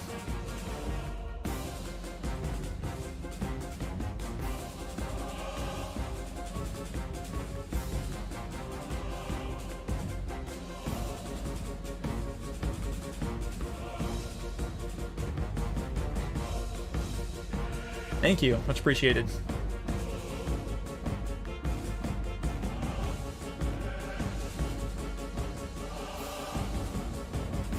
Much appreciated.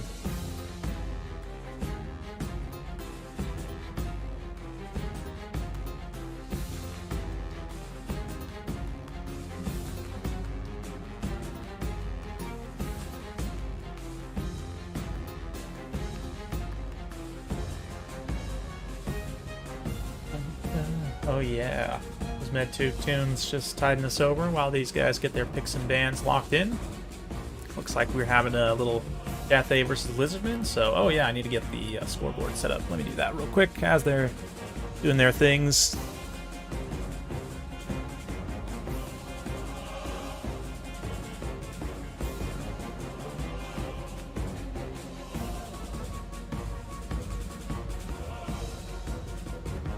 Okay, that.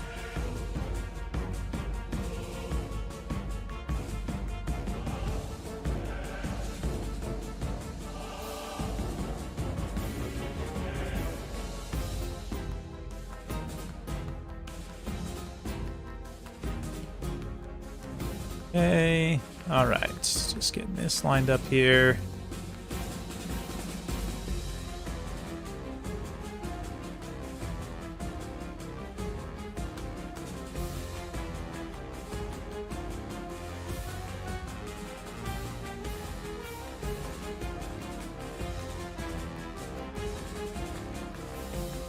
Alright, boom, there we go.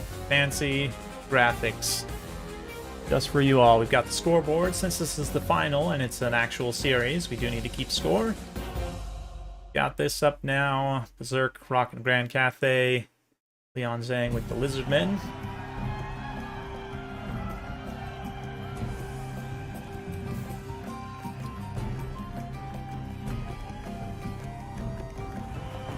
Berserk now playing in his second finals.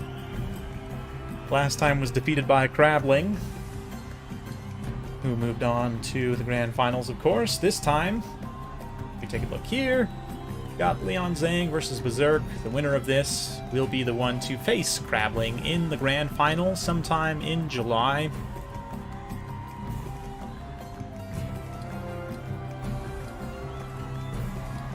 Oh yes.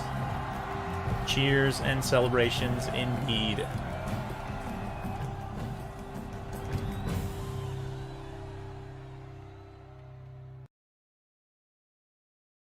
Yeah. Yeah, Cathay versus Lizardmen should be an interesting matchup. Both factions have a lot of tools that are potentially good here. You know, obviously the gunpowder for Cathay can be scary for the Lizardmen, but likewise, Lizardmen have lots of flexibility and monsters and disruption tools. Different things they can do to prevail. So let's switch back over so I don't forget.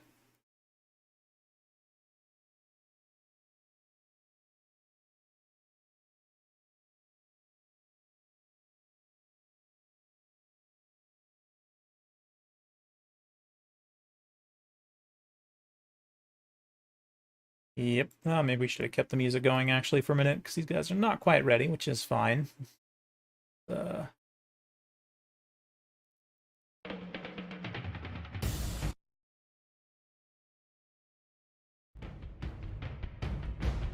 There we go.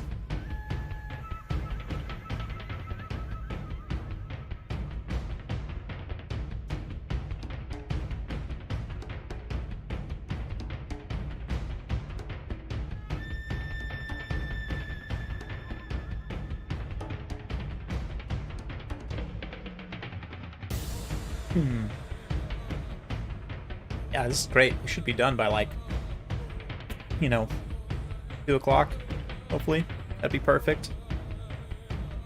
Give me a chance to grab a shower and grab a quick bite to eat before I head over for D&D. Good. Alright, welcome to the final for qualifier number 2 of the South Sea Mercenary League 2024. Berserk versus Leon Zhang. Let's see what these gents can do. Got Zhao Ming against Nakai. I love the that we're seeing some Nakai here. Yeah, from Leon. It's just, it warms my heart because I love Nakai. But yeah, we've got Nakai here and some Croc scores. Similar build to what we saw last time, actually. For going to be a little bit more of a kind of conventional build for Berserk for Cathay as compared to what we saw for Hadriz. I say conventional. It does still have the Dread Balloon, which is certainly a choice. He's also got the Jade Lancers, Peasant Horsemen as well, Peasant Long Spears in the front line. Those guns, Iron Hails that I talked about, so scary in this matchup. No cannons, but it does have an Alchemist. With anything? Yes, actually does have some spells, so looking for some Searing Doom and some Plague of Rust. Zhao also has Fire Breath. No Final Transmutation. Not really worrying about wasting any magic on that. Not that it's a waste. Could be quite good in this matchup, but yeah, as mentioned before, it's pretty similar to what we saw last time. We do have the one Riperdactyl with Nakai in the front, with some Croc scores, lots of Skink cohort, Feral Bastillodon, Skink Priest, Lore of Beasts, and some Fire Leech Bolas and other skirmishers on the flanks. So this map does have some trees. You might think the skinks get an advantage from aquatic, but this water is not, it's just cosmetic. It doesn't actually count as shallow water for the purposes of game mechanics, for the sake of balance. Otherwise, the Lizardmen would have a nice advantage on this map, to be honest. But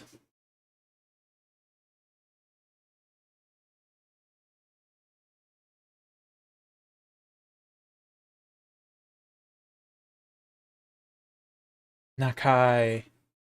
Strong, proud, Croxy persons. Yes. Yes, indeed.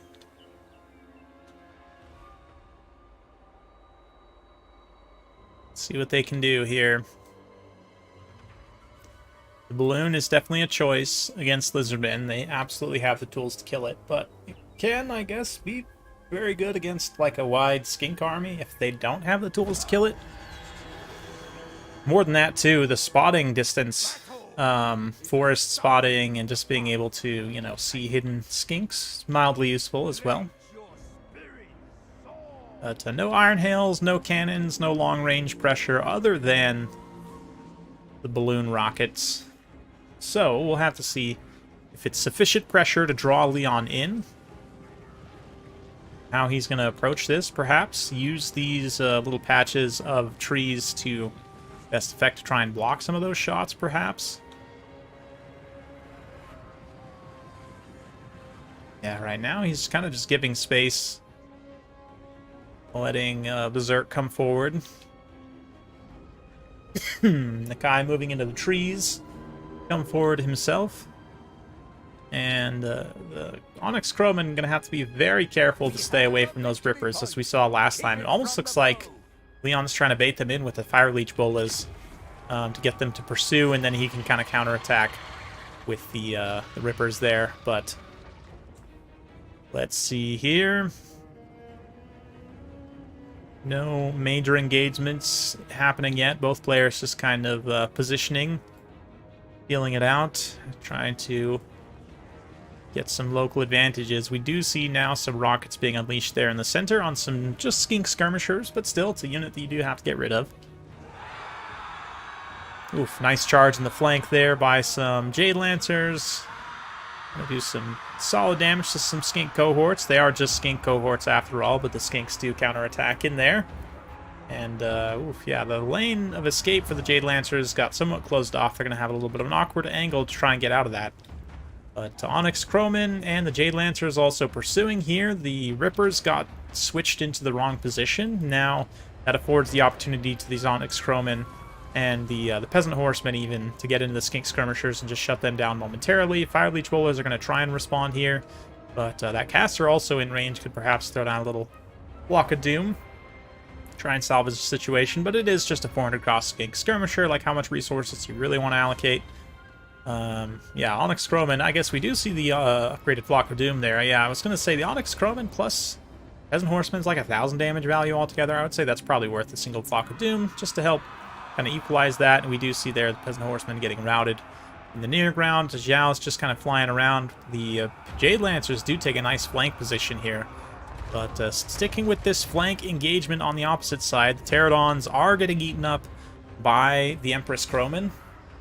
Berserk able to find and stop them without any ground overwatch support from the Lizardmen being in range to help out. So yeah, that the Skink Priest is a little bit vulnerable now. You see he's having to run these other Skink Skirmishers to try and get back towards the rest of his army.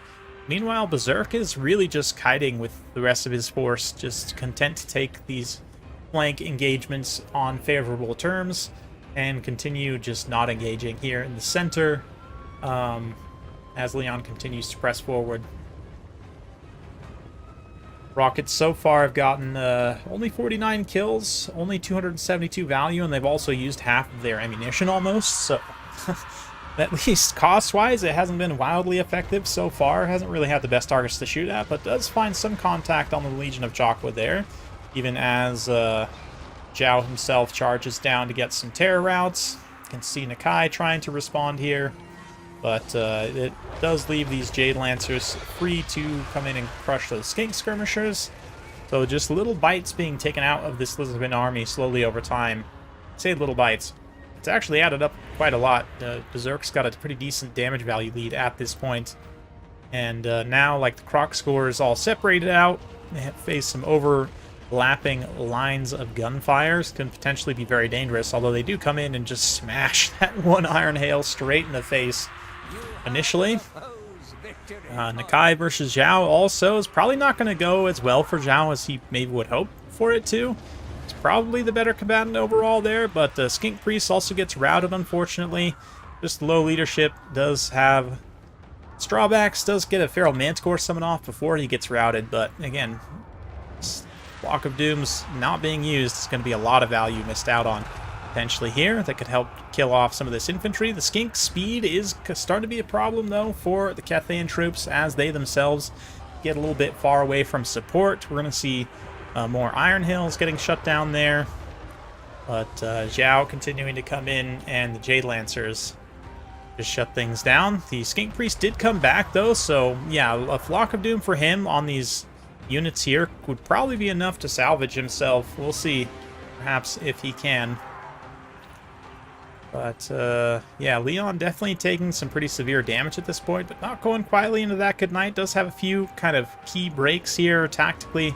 Going to be able to claw some value back by taking out some of these units here, but let's see, did he notice even the Skink Priest was back in time to get a Flock of Doom off? It doesn't look like there's going to be one cast over there, but we'll see. Maybe? No, there it is. Okay. Little Flock of Doom there. Again, does help to speed the passing of those units. The Onyx Crowman is not going to be quite enough to rout them off, but things are looking a bit grim for the Lizardmen as they get so spread out and strung out here. The Croc scores are still reasonably healthy, as are the single entities, but most of the rest of the support units are gone, which is going to be a huge problem, obviously. Balloon is permanent harmony, at least. Yeah, that is true. Even if it doesn't end up paying for itself, it does give you some harmony, but given the spread nature of this battlefield, I don't know. It's possible it could still pay for itself, though, to be honest.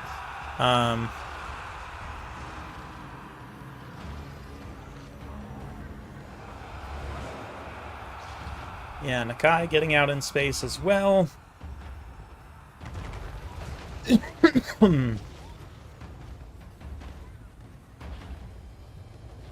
Let's see.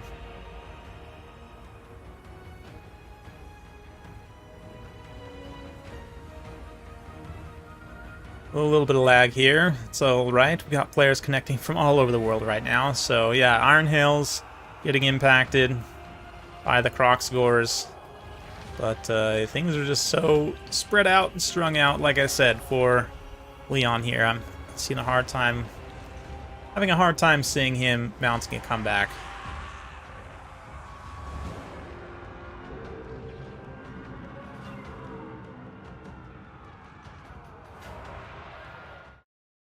Let's see if it's possible. I doubt it, but we'll zoom in close and watch as these Croc scores make their stand. It's a lot of low-tier spears they're fighting, to be honest, and they do have the Rippers on their side as well. You see a little bombardment, a little searing doom. Doesn't do a ton, does a little bit, especially to the Rippers. Shield of Chakra, missile resistance, I don't think applies to bombardments. Does missile resistance apply to bombardments? There'd probably be a way to test that, but I doubt it. But anyway, terror kicks in from Zhao, and at this point it's pretty much just Nakai himself left.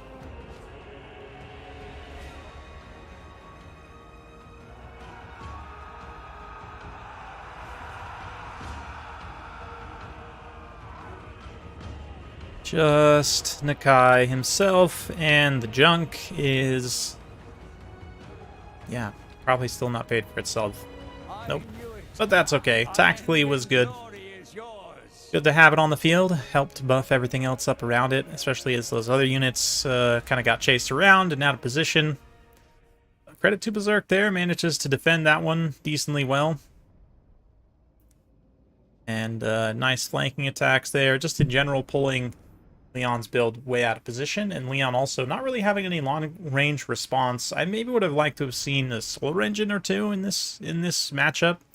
Granted, it's a little bit vulnerable against enemy cannons, but the solar engines right now actually would have helped him kind of sustain through this. Obviously, hindsight being 2020, but Cathay really didn't have the best tools other than the Iron Hails for dealing with them, I guess, which definitely the Iron Hails are there, but I feel like you could kind of build around that to a degree.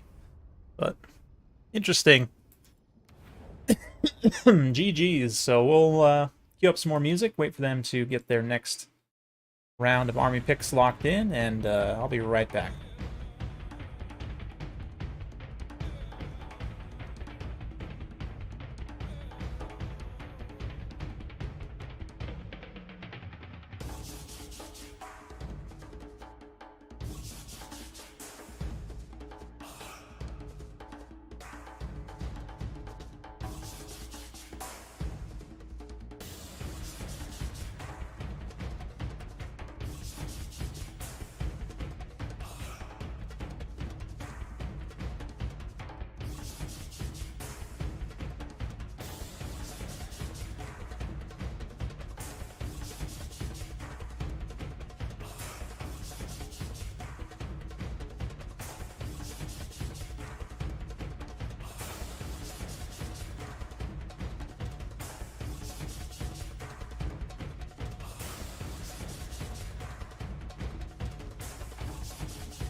All right. We are returned. So far, still waiting on their faction picks, but that's okay. Gave my wife a quick call just to coordinate a couple things with her.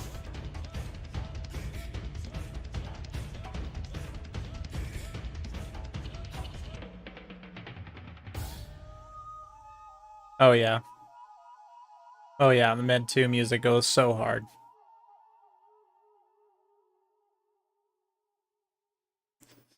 Yeah, definitely got picked apart, which is... It's interesting. I would have thought the faction dynamics, you know, you would see Lizardmen trying to pick apart the Cathayans rather than it being the opposite, right? It's sort of a role reversal, if you will, what we'd expect from those two factions. But yeah, credit to Berserk. He was able to use his cavalry to really good effect there. The cavalry and the crowmen and the mobility options Cathay does have access to, right? Was able to use them to very good effect. Kind of, yeah, pull things apart a little bit.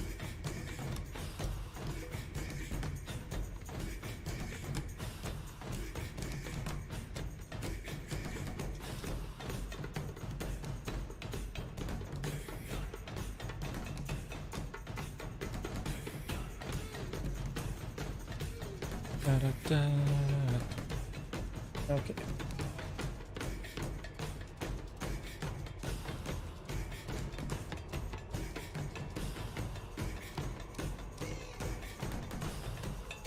Yeah, this is all from the Americas DLC. This current set of tracks here, which of course go insanely hard.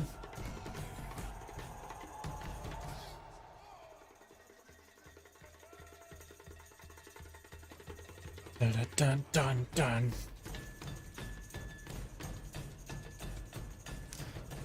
Oh boy, it looks like Tzeentch versus Nurgle.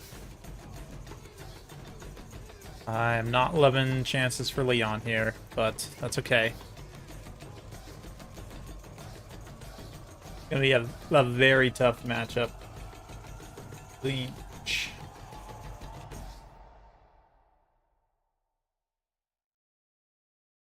Yes, gonna be a tough matchup for sure. I know they're kind of like blind picking in this, but yeah, it's unfortunate for Leon to pick into Nurgle in this situation.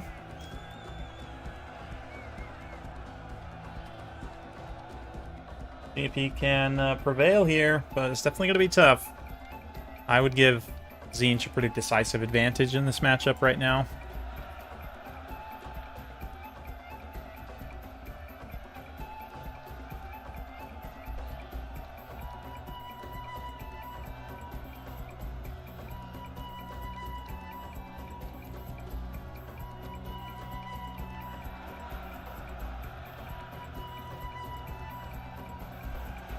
Oh yeah, on the dunes. Two Monogods factions clash. Yeah, Nurgle, man, that's going to be interesting.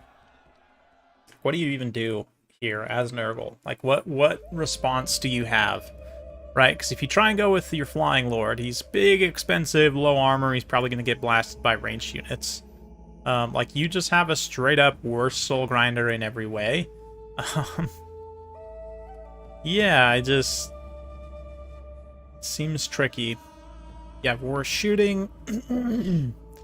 Arguably worse melee units. Like, a lot of your big power pieces, like Kugath, don't really work in this matchup because of the ranged component, so... Yeah, I mean, it's literally... The game hasn't even started yet, but... Leon, I just think, is kind of picked himself into a corner in this one a little bit. We'll see if he can fight his way back.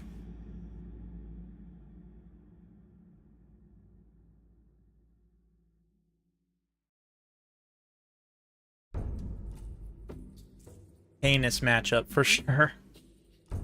For sure. Absolutely diabolical.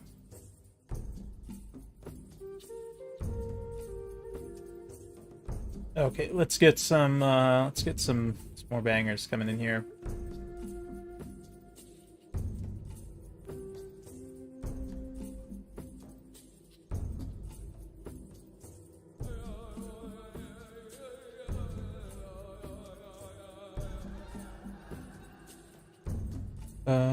Let's see.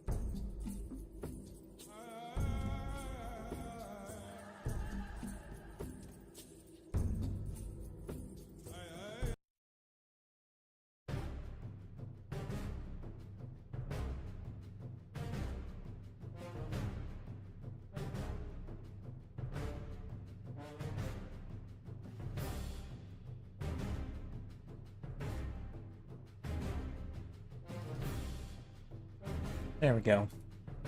Looking good.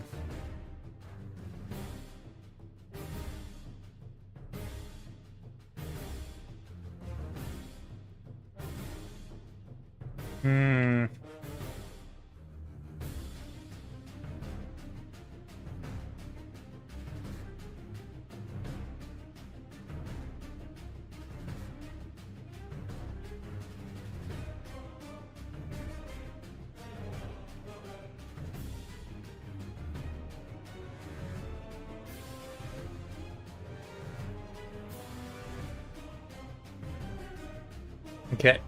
Yep. Okay. Sorry, just had to respond to a text real quick there. Also need, throat's getting a little phlegmy. I need, like, some lemon water or something. Apologize about that, guys, but we'll continue on. This may be the last game, or we might have one more if Leon can equalize things here. It's looking pretty tricky for him. Nurgle versus Tzeentch, after all. But I'm kind of surprised, given the sort of blind nature of the picks, that we didn't get a Tzeentch mirror in this matchup. If it was unbanned off the global bans, maybe Leon didn't think to ban it with individual bans in this round, but I don't know. Interesting build for sure. We got some Plague Drones, we got lots of Marauder Horsemen and Furies. Okay. Tzeentch on the opposite side, also a lot of Marauder Horsemen and Furies. So both players kind of looking for mobile skirmish builds augmented by a few key high-value assets. Definitely going to be interesting. Going to be interesting. Not the direction I thought either of these players would go, to be honest. I didn't think we'd be seeing like a mobile skirmish game from both of them. But, yeah, Nurgle, 4 Furies, 4 Horsemen. For Tzeentch, we've got 2 Horsemen, 4 Horsemen even, 2 Furies, and a Screamer, and some Knights. And then just 2 Spearmen, Sour Guts, and the Mutalith Vortex Beast Regiment of Renown, which is quite good. And then a Sorcerer Lord of Tzeentch of Metal. Wow, not even Blue Fire on this one. I guess Blue Fire these days more being used for taking out ranged units. But then for the Furies of Nurgle, which there are 4, no Death's Heads. They're the melee Plague Drones. Wild choice for sure. A couple of them. We've got then the Marauders and Chaos Warriors as a front line. Okay, so Leon did actually spend some on his infantry. It's not all mobile skirmish, but no Chaos Knights. Instead, we've got the Plague Drones and all the Furies. Maximum possible flyers for Nurgle here, so should be interesting.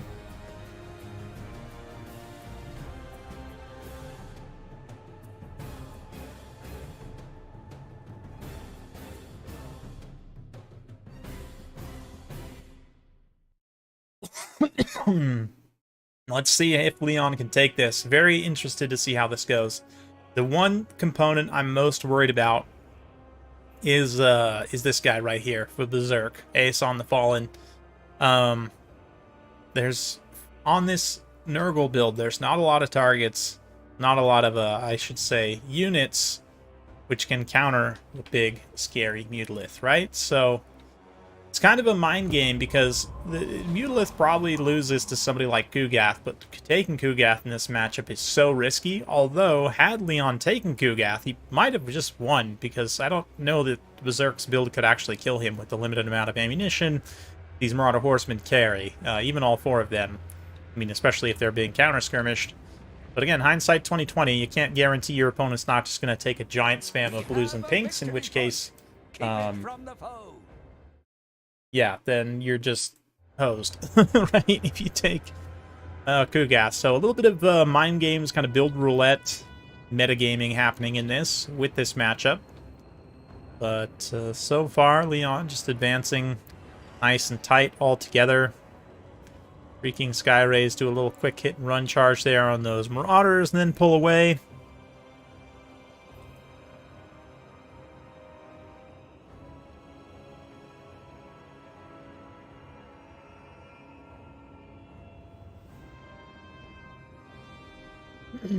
Yeah, Berserk keeping everything nice and tight for the time being. Keeping those Chaos Knights with Ace on, just in case. Getting the Sky Rays, another little charge there on those Marauders. Not going to do too much.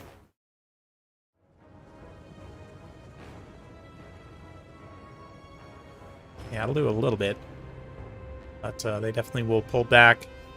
Reposition here.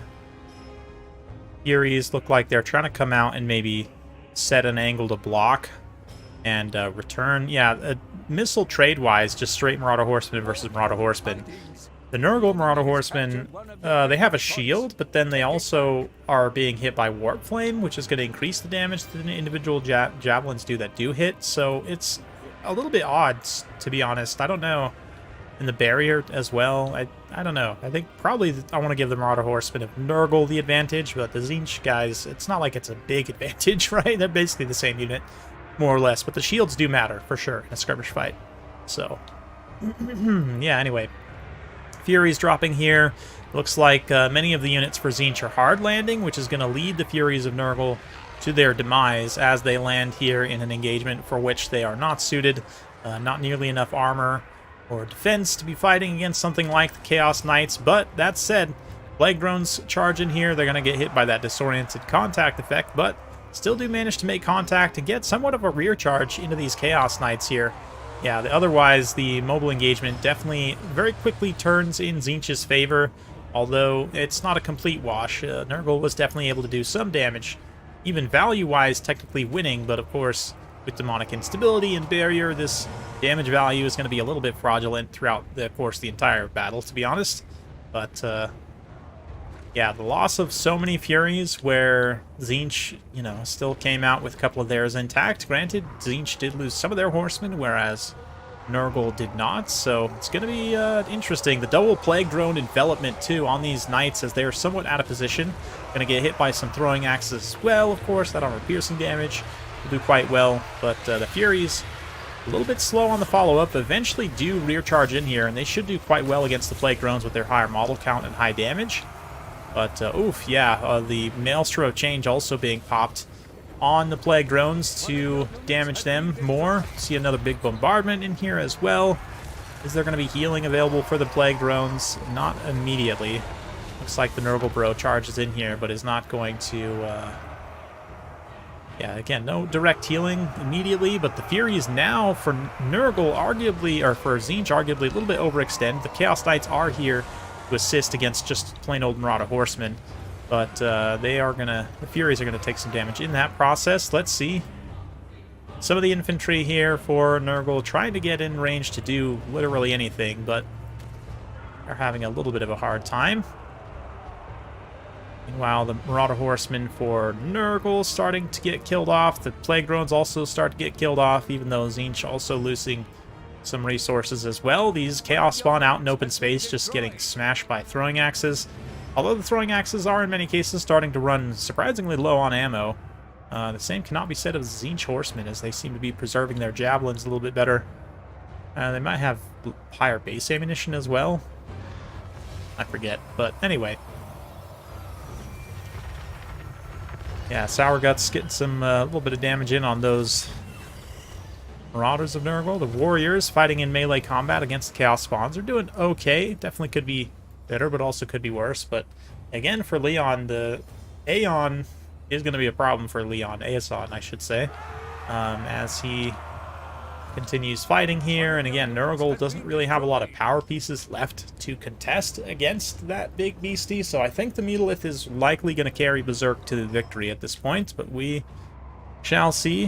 That's why we play the games, right? See what happens. Little Plague of Rust there, so that the Blues and the Marauder Horsemen get much more effective damage, although it does drop fairly quickly. Not the longest uptime, but still, those Warriors, rather, basically like Marauders, when they have no armor.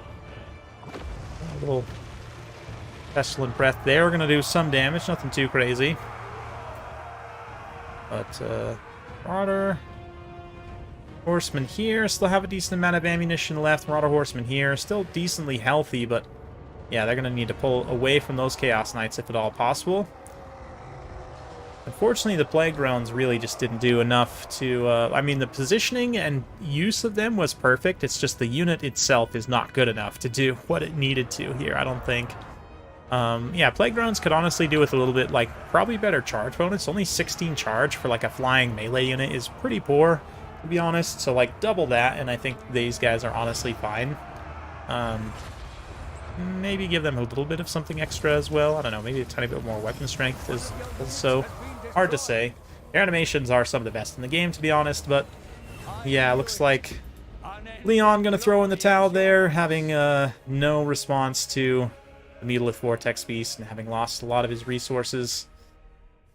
He is going to admit defeat, handing Berserk the win on the day and on the qualifier number 2. Yeah. As far as the army damage values goes, I mean, Tzeentch is going to have nice values spread all the way around. Nothing really too insane on individual units. A lot of damage from demonic instability on these Furies and the Plague Drones, some of which pay for themselves, but the Plague Drones do not. I mean, I should say some of the Furies, and by some, I mean one. Plague Drones, it's just a no. It would have been much better to just fold the value of the Chaos Knights into the, or the value of the Chaos Warriors into the Plague Drones, take Knights instead. And maybe you take Rot Knights, honestly. That would give you a little bit of anti-large punch here to counterattack and actually take out some of these higher value units. Like, basically leave the rest of the build completely the same. Just literally switch out these 4 units, take a couple of Rot Knights, and I think has a much better chance of winning. Still going to struggle against Aeson, though, should be said. But they have the same charge bonus as Deck Droppers. Just absolutely abysmal. Yeah, they could literally double their charge bonus, and they would still need more buffs after that, but...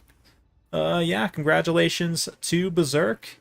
He carries the win 2-0, and he moves on, as we shall see in just a moment.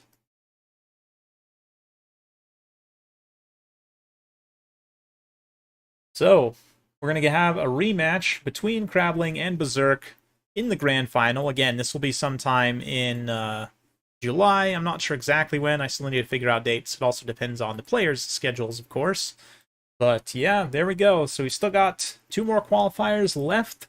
Crabling versus Berserk rematch slated for the first round of the grand finals. So stay hyped for that. Definitely going to be a grand old time. Thank you all so much for coming out today and watching and celebrating with me. It's been a pleasure, truly. And yeah, thanks. I don't have anything else to say except for thank you. So we'll see you guys next time. Remember, Friday evening U.S. time for the next tournament. Be there or be a